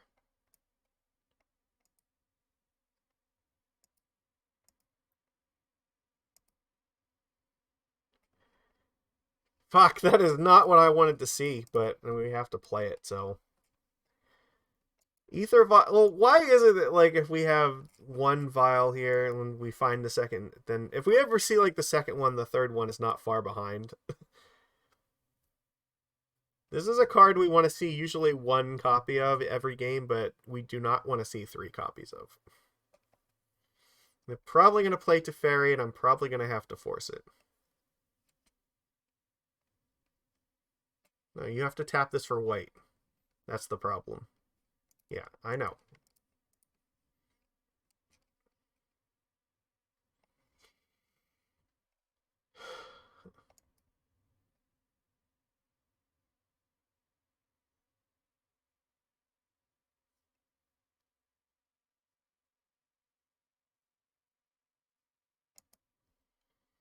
I think we're just going upstairs with all 3 of these.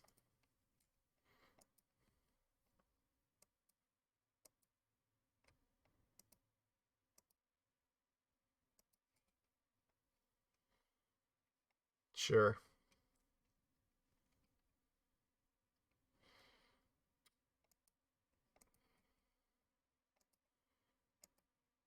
I don't know exactly what they're doing here, but I don't really feel the need to play out 2 creatures right now.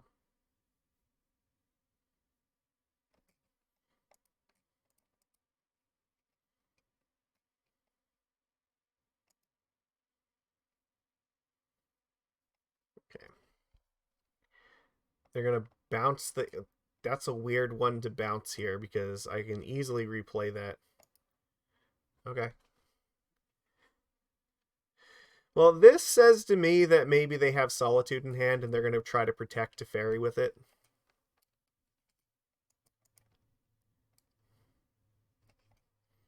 So I probably do need to vial in this Harbinger of the Tides and just hope that there's no... well, no, there's no Ephemerate in here. We don't have to worry because Karuga told us that, so... But Teferi will die now. Unless they have double Solitude, which is, I guess, possible. It doesn't seem like that'd be very good for them to spend 4 cards in these, though. Okay. Tick that up, and in case we draw Svyelun, we want to tick that up. Okay.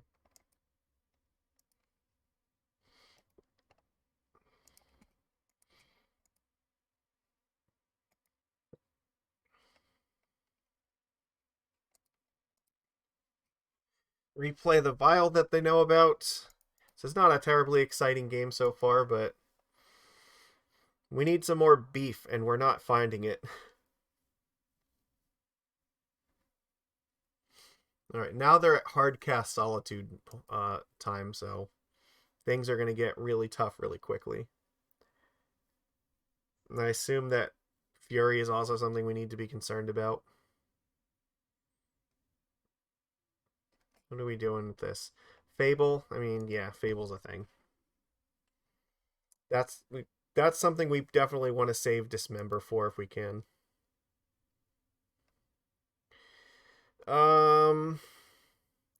That's going to make a treasure token when it attacks.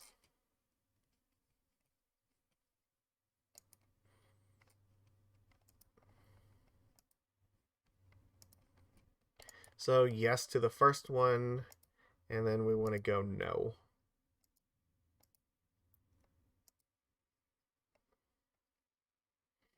All right.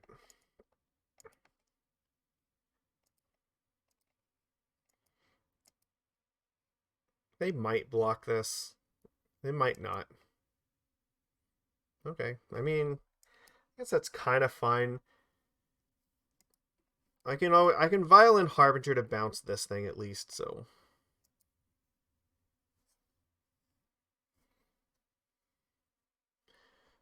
So they discard 2 lands here.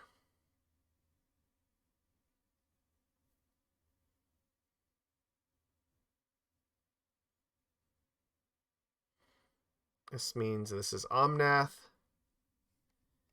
So we want to dismember this thing with the trigger on the stack so they can't play a land and then gain the abilities off of it.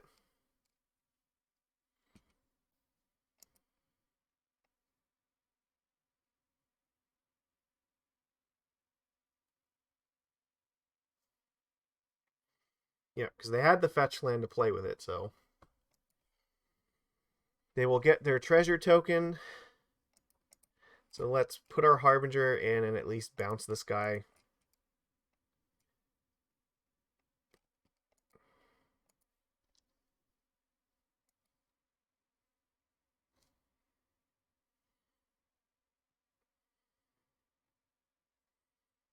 I think that we want to keep Mistcaller in hand right now in case they do go for like Shape Anew or something at some point. Because they're probably not going to expect us to have this card. So I think this is fine to just keep all of these. All right.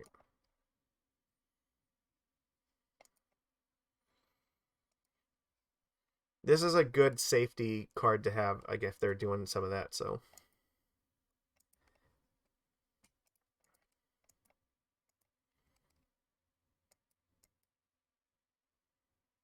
They're at 7. Okay, well, I might play it next turn depending on how things go.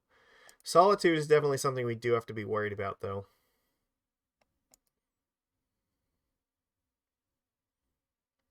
Especially now because they have this reflection, so if they, like, cast Solitude, we could be in trouble. Unless they're going to shape this thing. This could just be Fury. Yeah, it is Fury. Well, the good news is that we can mess up Fury math pretty well, so.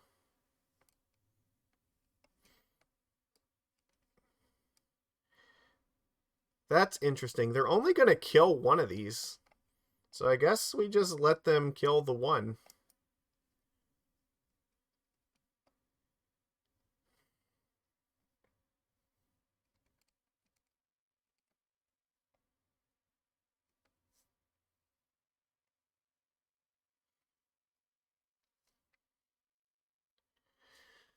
Well, here's the thing though. I'm pretty sure we also we're like dead if they have removal because they're just gonna we need to either draw Dismember or we have to draw a Lord to kill them right now, so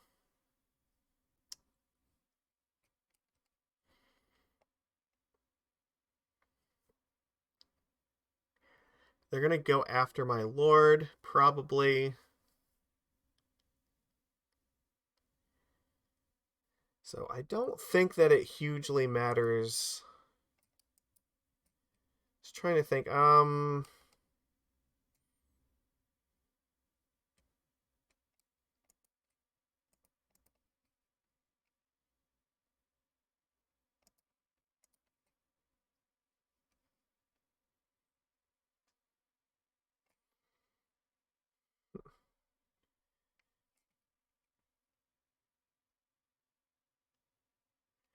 If they try to like go for fire to kill these things, I can then vial in the Lord here, but alright, we need Dismember or Island Walk to win. That's pretty much what it's gonna take. Anything less than that and we're like fucked. That's not really gonna do it.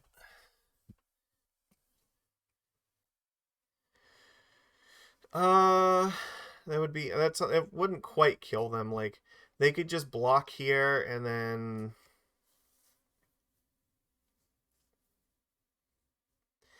can I put them in the same position next turn? There's actually a chance.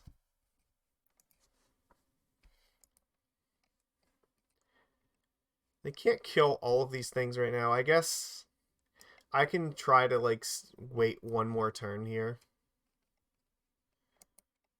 Yeah, they'll copy Fury and it's gonna deal 4 damage. It'll probably kill off like they'll probably go like what 3 and 1 or something. They can kill off at least one creature. All right, I have one more turn I think to try to find an Island Walk Lord, and they need to not have Solitude.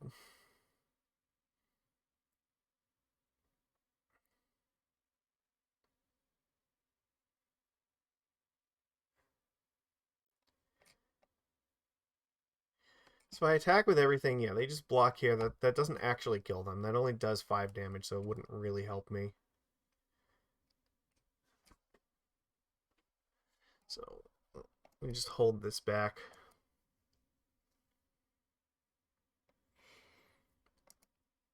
We can put these 2 dummies into play and just pray that's enough.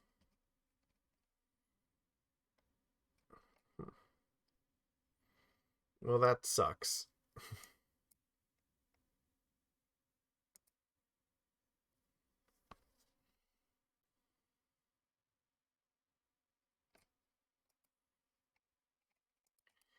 Yep, they're gonna gain 8 life, so like we're basically just lost here. They'd have to like really fuck up right now.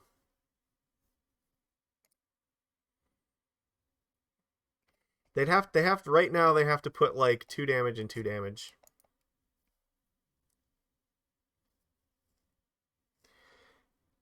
Look, there are not a lot of easy answers to that. I'm sorry.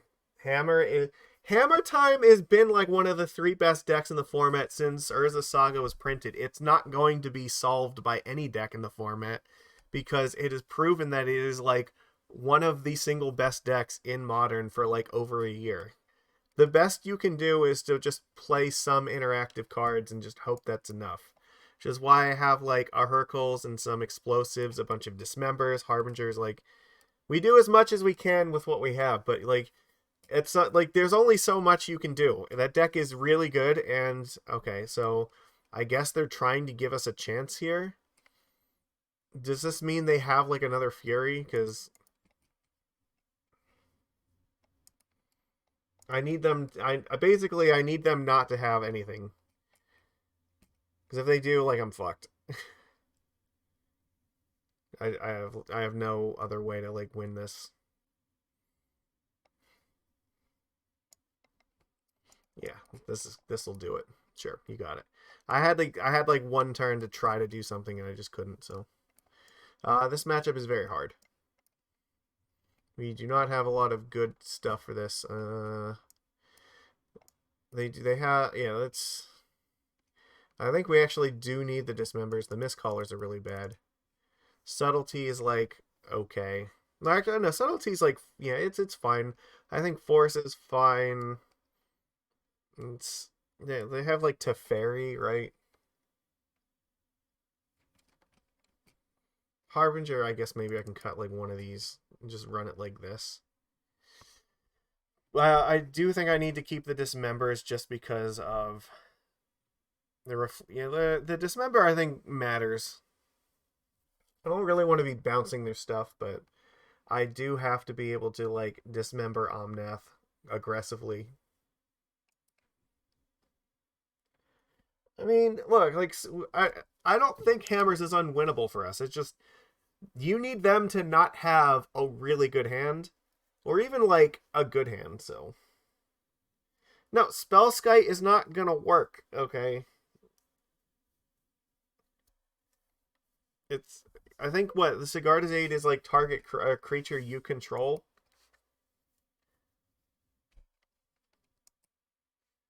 I don't think that you can Spellskite and steal that.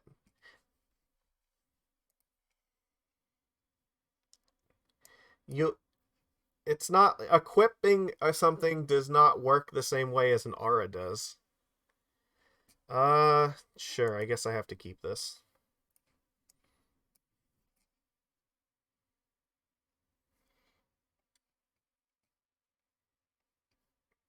I think look, honestly, I think like the cards I'm playing in my deck give me about as good of a hammer matchup as you can reasonably expect. It's just when they have good hands, they're just going to kill you because that's what their deck does, and that's why their deck is like the second most popular deck in the format and has been for a year and a half. You have to just accept that. So life is hard sometimes. You can, yeah, like I said, we play some stuff to so give ourselves a reasonable chance. You'll win some of them, but you're not gonna win all of them. Like no deck is. That's why it is like one of the reigning champions of Modern right now. Um, sure. This hand is already significantly better because we have a lot of pressure. So, like, even if they play Teferi, it wouldn't actually matter that much.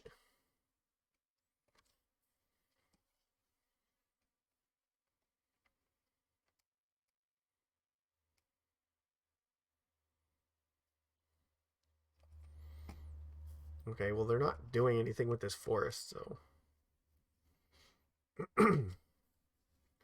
What are maybe okay, I guess I could be surprised here. What are we doing with this? Oh, Beseiju?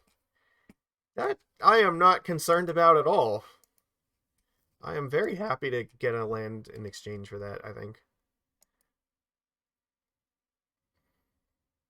I'm just gonna play Svyelun here, so. And then hopefully curve into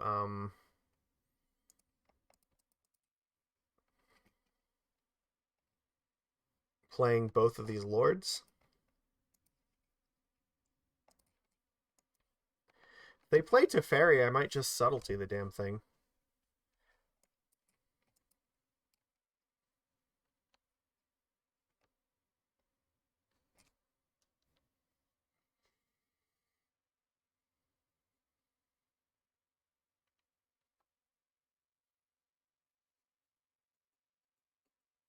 Which it looks like they're gonna do here. So like Teferi, they just minus it and bounce Svyelun. I can just throw away Hexcatcher, right? And then just play Master the Pearl Trident.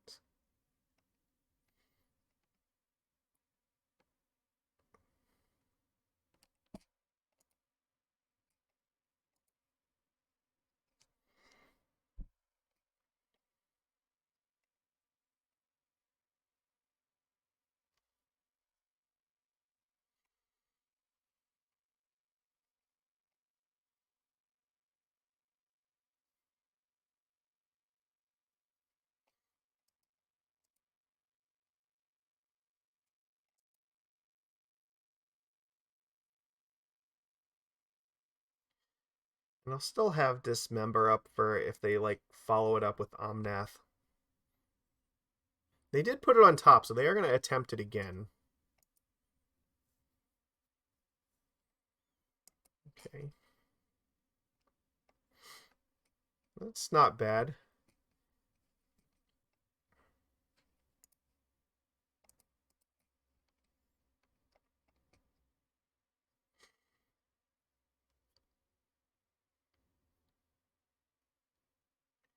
To me, this looks like maybe they are thinking about like Solitude here.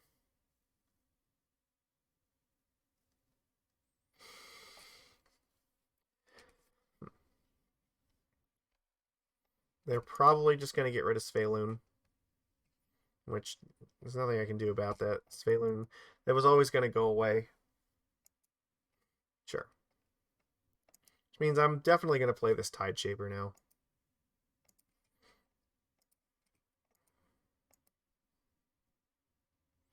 They have 2 cards left. Like, the odds that it's like Fury plus a red card are not very high. And this gives me the best chance of like actually killing them. Teferi can like bounce one of these things, but it doesn't actually matter that much. Sure. I can just kill it no matter what happens.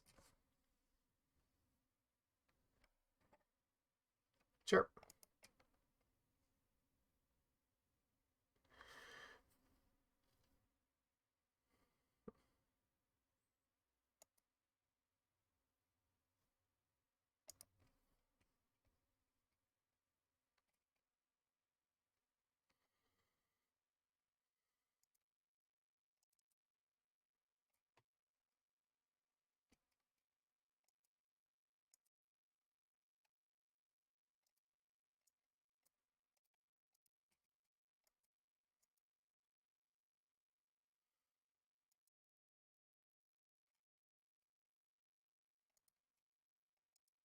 Alright, Teferi's dead.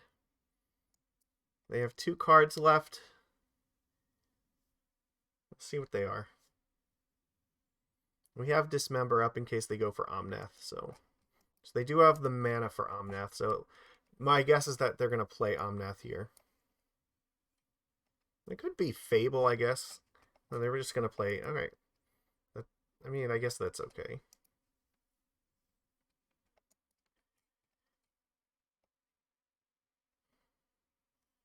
If that's what their hand is here, that's probably not... Okay, they have 1 card left, so... I don't know what it is, but it's like... Well, they really can't do a whole lot, so I guess they would probably put Karuga in hand this turn, right? That seems... Unless they have another Teferi. Oh, it's a Leyline Binding? Okay. Sure, take a 2/2.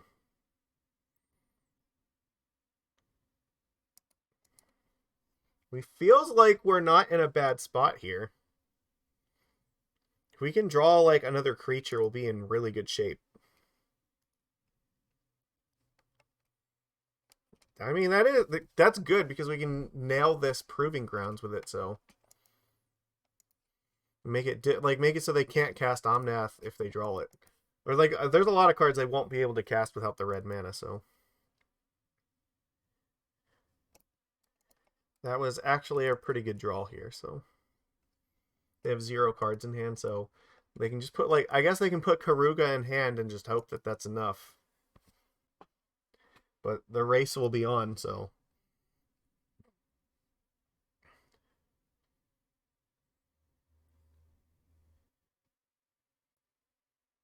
yep, there goes Karuga. And I think if we draw like Subtlety, it's probably over. They drew a land, so yeah, that's I don't know. It's not really where it needed to be for them. That's not really what we wanted to see.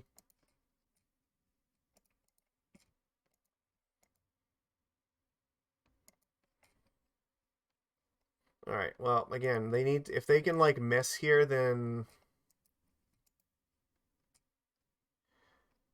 they're gonna draw 2 cards this turn probably. So, but we have 1 Dismember, and so like if they don't draw something really good, then they're dead. I don't know what they're gonna draw here. They need to draw like white card plus Solitude or something, or like red card plus Fury.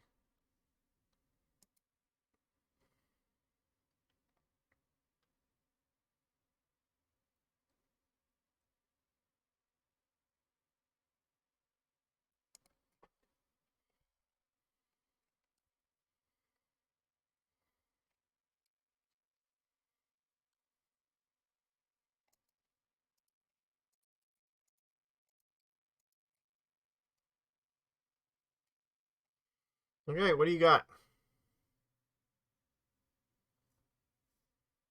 They have nothing. All right, they die. Okay, all right, they succumb to the clunk that time. We are on the draw here. Maybe it's not insane to consider bringing in 2 more forces. So I really don't like them playing Teferi. I could like cut the 2 Harbingers. I don't really need these that badly. I think like this is okay.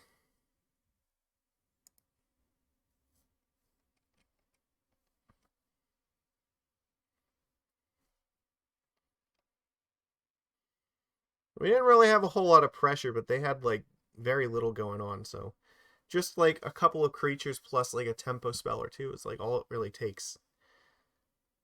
Yeah, they didn't have like the thing is when they have a bunch of elementals, that's when they're gonna like really be devastating. When they don't have their elemental nonsense going on, then they're just like really bad. They kept 7 cards, and we cannot keep this. I will keep this, and I guess we just get rid of a land. Actually, I think that might have been a mistake. I don't know if they have Mystical Dispute or not, but like there is an argument to keep 2 blue because of Force of Negation, because I may want to hard cast that at some point.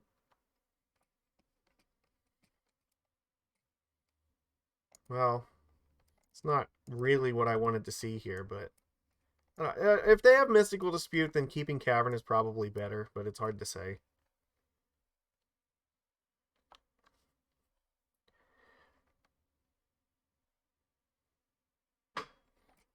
They don't have another land? What the fuck? They kept a 1 land hand? Why? Okay. Merfolk.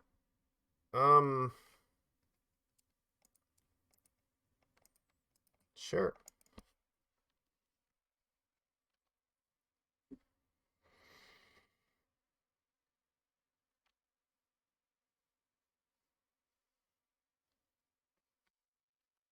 Okay, well, they drew another one this turn.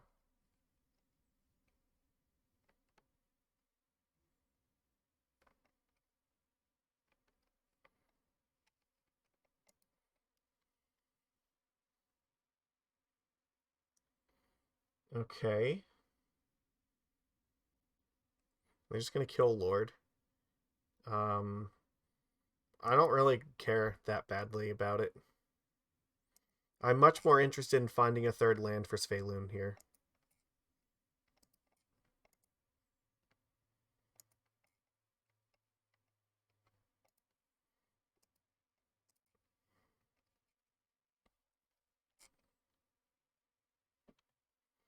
Alright, well, I guess they're still trying to top deck lands.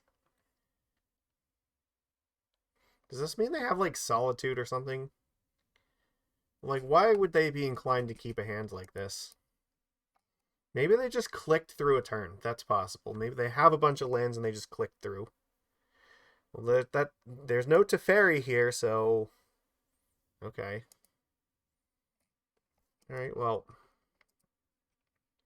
We're ticking up both vials.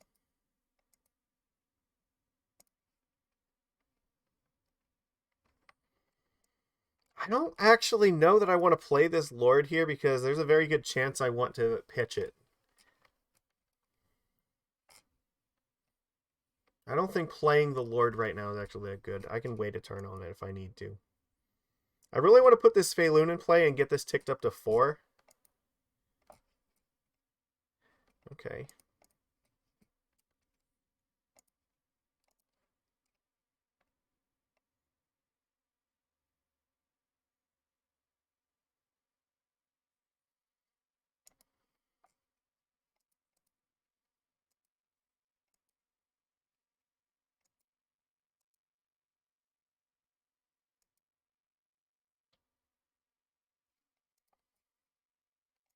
This is going to look really silly if they have, like, Leyline Binding or something now and I just force it. Ice? I think I... Do I care that much about this? I don't... I think I can afford to do this. I get to draw a card off of this, and it denies them a card, so this seems like it's pretty good.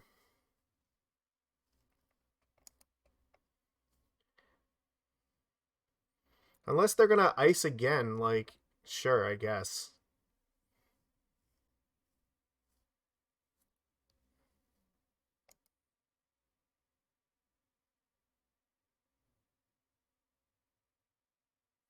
Sure. You only get to draw once, but, okay. It's tapped. I can't do anything about that, but, this goes away. I still have Force and Subtlety up here, so if they try to play Omnath, I will just Vial and Subtlety. Their hand is, like, really weird. I just want to protect Svyelun right now. That's my thing. Ooh, yeah, that's going to be rough. This is where Subtlety is going to hurt them.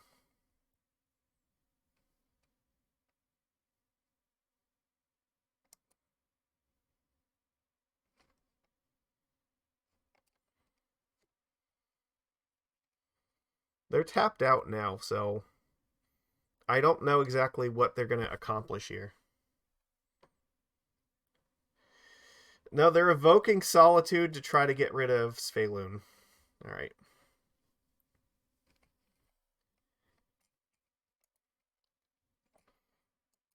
Okay, what did they exile for this? They exiled a Teferi. All right, sure. Fury. Okay, like, they're going to one card. Okay. I'm going to Violin Lord here. And they pitched another Fire and Ice for that, so... I feel like that... I don't know, that didn't seem that good. They have one card and, like, nothing in play. I feel like we're ahead here. We have Force up in case they try to play, like, another Teferi or something. Or removal at all. Oh, that's good.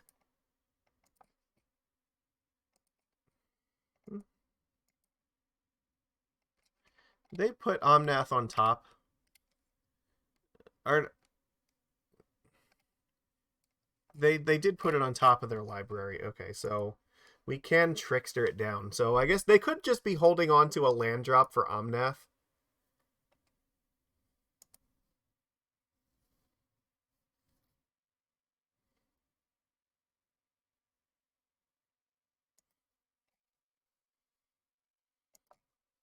I am assuming that's what's going on here. No, it is not a land, actually. Okay. Well, let's keep our foot on the pressure, or the accelerator here, so...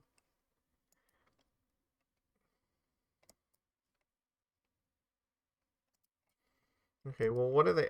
I don't know what they could have drawn. Maybe they drew...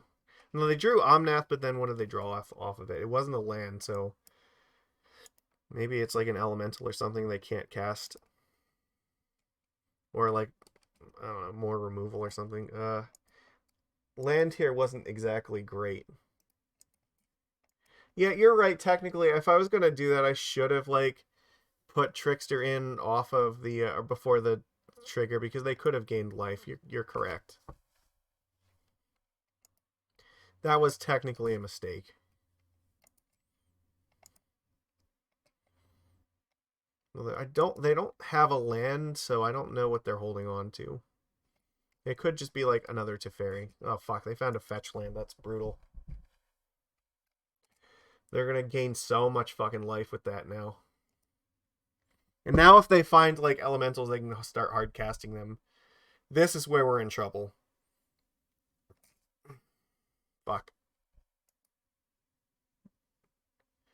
They have a bajillion mana. They have a Solitude. I can't force the Solitude. Fucking Force of Negation is not Force of Will, and this is where this is so bad. Uh,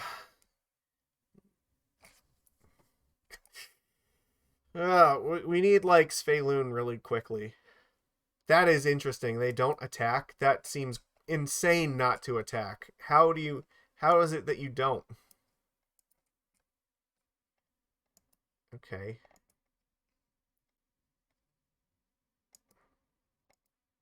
What are they afraid of?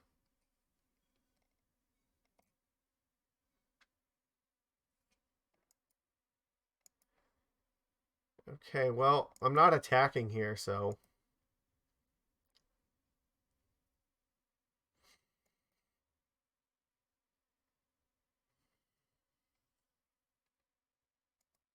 Yeah, they gain some more life.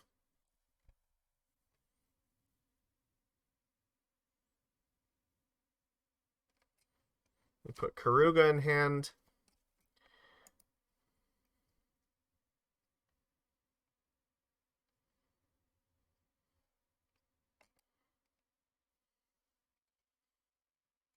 They're playing very safe here. That's fair.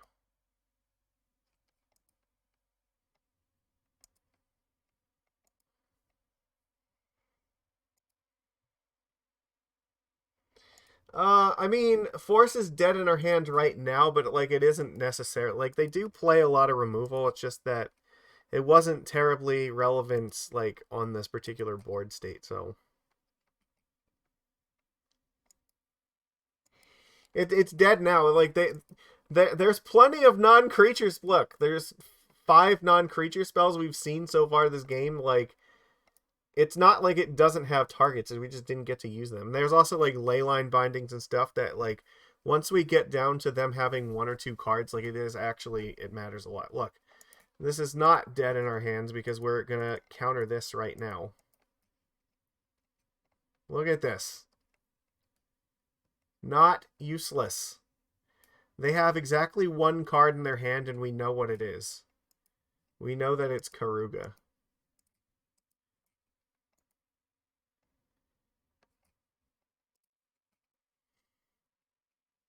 No, the thing is, I really want to have counterspells for Teferi, so that way Subtlety is not messed up here.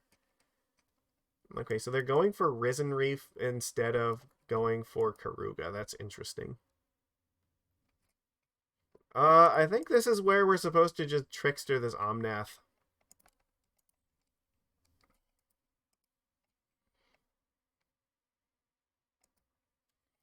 Because there's a high chance that if they put a land in play, I don't want them gaining life, so.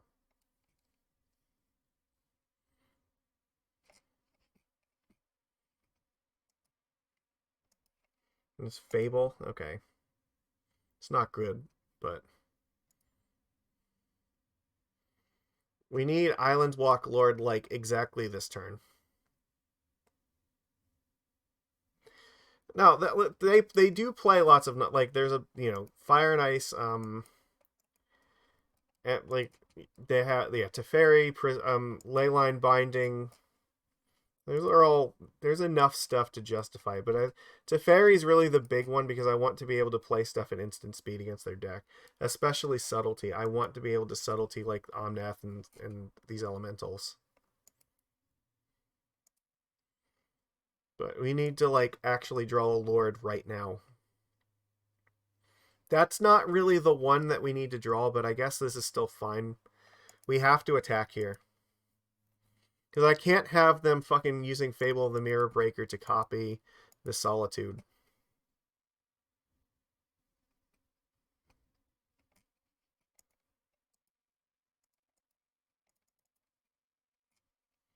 Well, they chose not to block, so I have to make it painful.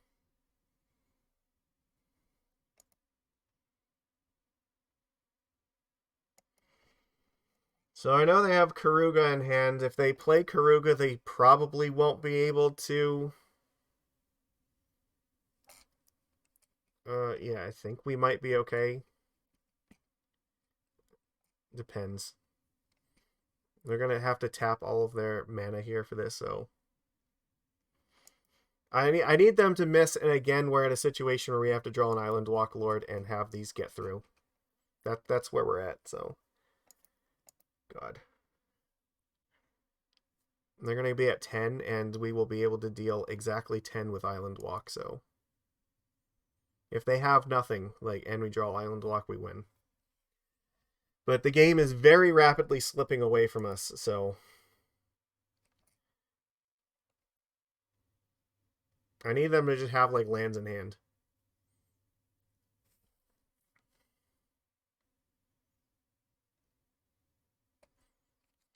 This is not a good sign. They played a Solitude here, that's bad. Oh, wait, no, actually, I don't know, maybe, no, you know what? One of these is going to go away. All right, no, we're not dead yet, right? A Lord still wins here because it'll be exactly 6. They did just play. Okay, so they don't have a fetch land to play, so... Okay, I guess Island Walk is the way to win here, so if we can find it, we get there. Never mind, they just found another Solitude with Touch the Spirit Realm, which, to be fair, this is something they're going to channel, so we can't force that, but they have just found everything now. We had like a turn where we needed to draw something and we just couldn't. Yeah. We're fucked. Because now they're gonna untap with Fable the Mirror Breaker, and they're gonna, like their Solitude is gonna put this way out of reach here. So, all right, whatever.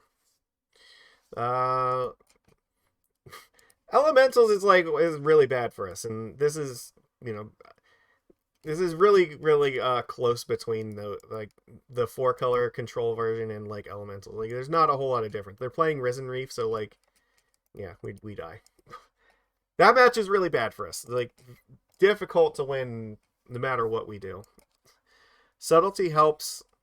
I don't know. I think Force is just okay, but the problem is like a lot of these other cards are not like much better. Like Mistcaller is just really bad against their deck, and like I don't think Harbinger of the Tides is actually that good against their deck either. So like we're realistically only bringing these in, and it's it is what it is. It's not something like I'm not prepared to like beat like Omnath elementals. It's there is realistically just it's not gonna happen. So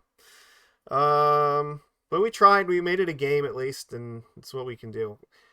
Like I feel like probably against Murktide, there was one game where we just kind of got screwed by draws, but in one game where like maybe I needed to just be more aggressive. And I'll commit. I'll say like I definitely should have been a little more aggressive, but probably not a whole lot more.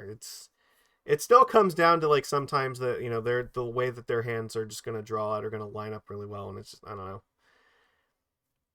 It was awkward because like our hand is full of a bunch of things that we need to like play after they play creatures, but they didn't want to play creatures, and instead they were very clearly just holding a pile of removal. So I don't know. It was not exactly clear. Like that would have been a situation where Chalice would have been a lot stronger than having like Test of Talents in the sideboard. Um, but I don't know. Like have like the three Harbingers are good, but they need to play the Murktides before we play the Harbingers for them to like actually do their job. That is also a matchup where I think the Dock Hand is slightly better than the Mistcaller because the Dockhand has natural island walk, and it's a little bit easier to like play that and attack with it.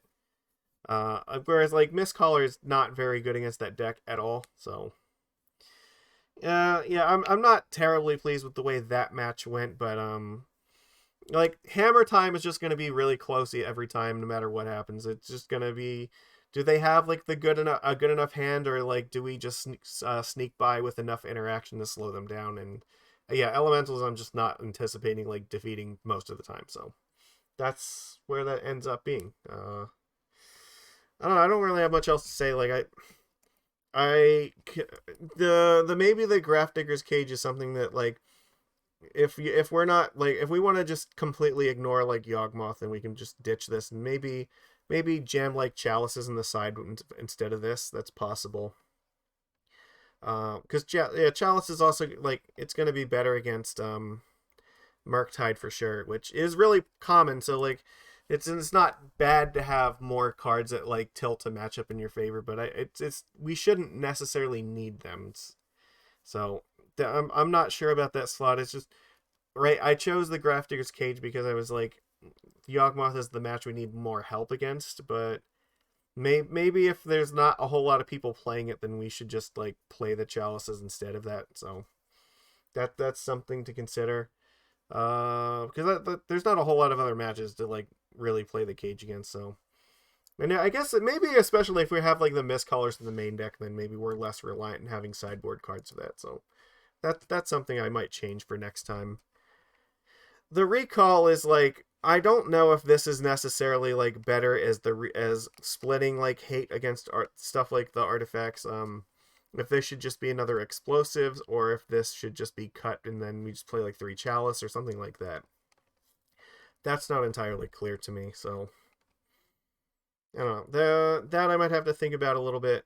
And other than that, like I think like I probably need to keep the rest of the stuff. So yeah, I don't know. Those are the changes I would think about.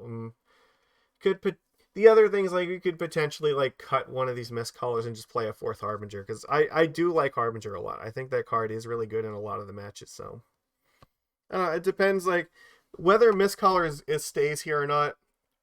Probably also depends upon how common creativity is at the moment. And it looks like maybe it's waning a little bit, but I'll have to pay more attention to see how much play it's seeing in the challenges. So yeah, because definitely like as I said, -1 in this and +1 Harbinger. Like Harbinger does help fix a lot of the problem matches. Like Harbinger is way better than Mistcaller against like Hammer Time for sure because it's more interaction and it's it's going to be better against Murktide, and that's it's those are common matches. So like having something that's good against like 2 of the 3 best decks is helpful. So that's one of the reasons I like having all the Harbingers in the main deck. So I'm not sad to see this, but with 3 copies, I'm like a little bit more inclined to hold them back. If I know I have 4 in the deck, then it makes it easier to just play one of them out without it doing anything. And then you're more likely to have the second one, which means then your opponent's probably going to play around it less if you play one and then just have a second one they didn't know about. So that could be a reason to go down a Mistcaller for it. All right, well, we might do this again next week with some of those changes, but for now, that's all we're doing for tonight. So we got to go and find somebody else who's streaming, because we're gonna send you off somewhere. So let's take a look what's going on. All right. Is anybody playing Modern right now? Taking a look through here. I also, if you're watching, I take recommendations for raids. If you know somebody who should or yeah, get raided, then please let me know. We will go and visit them. I'm taking a look through some of the names it's recommending me. I see like some Pioneer stuff going on. I don't see like a whole lot of Modern at the moment. Oh well. There's Legacy Yorion Death and Taxes featuring Ephemerate. That sounds disgusting. All right, maybe we'll go check that out. Yeah, because I don't see like a whole lot of other Modern stuff, so that's fine. I'm gonna send you off to see some Legacy for a bit. Okay, well, there we go. I will be yeah, like I said, streaming probably Merfolk again next week, so and then maybe after that we will consider like Burn or something. So that's where I'm at with this. So all right. Everybody, thank you for watching. I really appreciate you being here. So yeah, if you're watching a replay, please give it a thumbs up. It means a lot to me. I have to see how Modern shakes out and if Wizards is ready to like make a shake-up ban in the winter or not. So all right, well, that's all I got for now. So I'll see you later. Take it easy, everybody.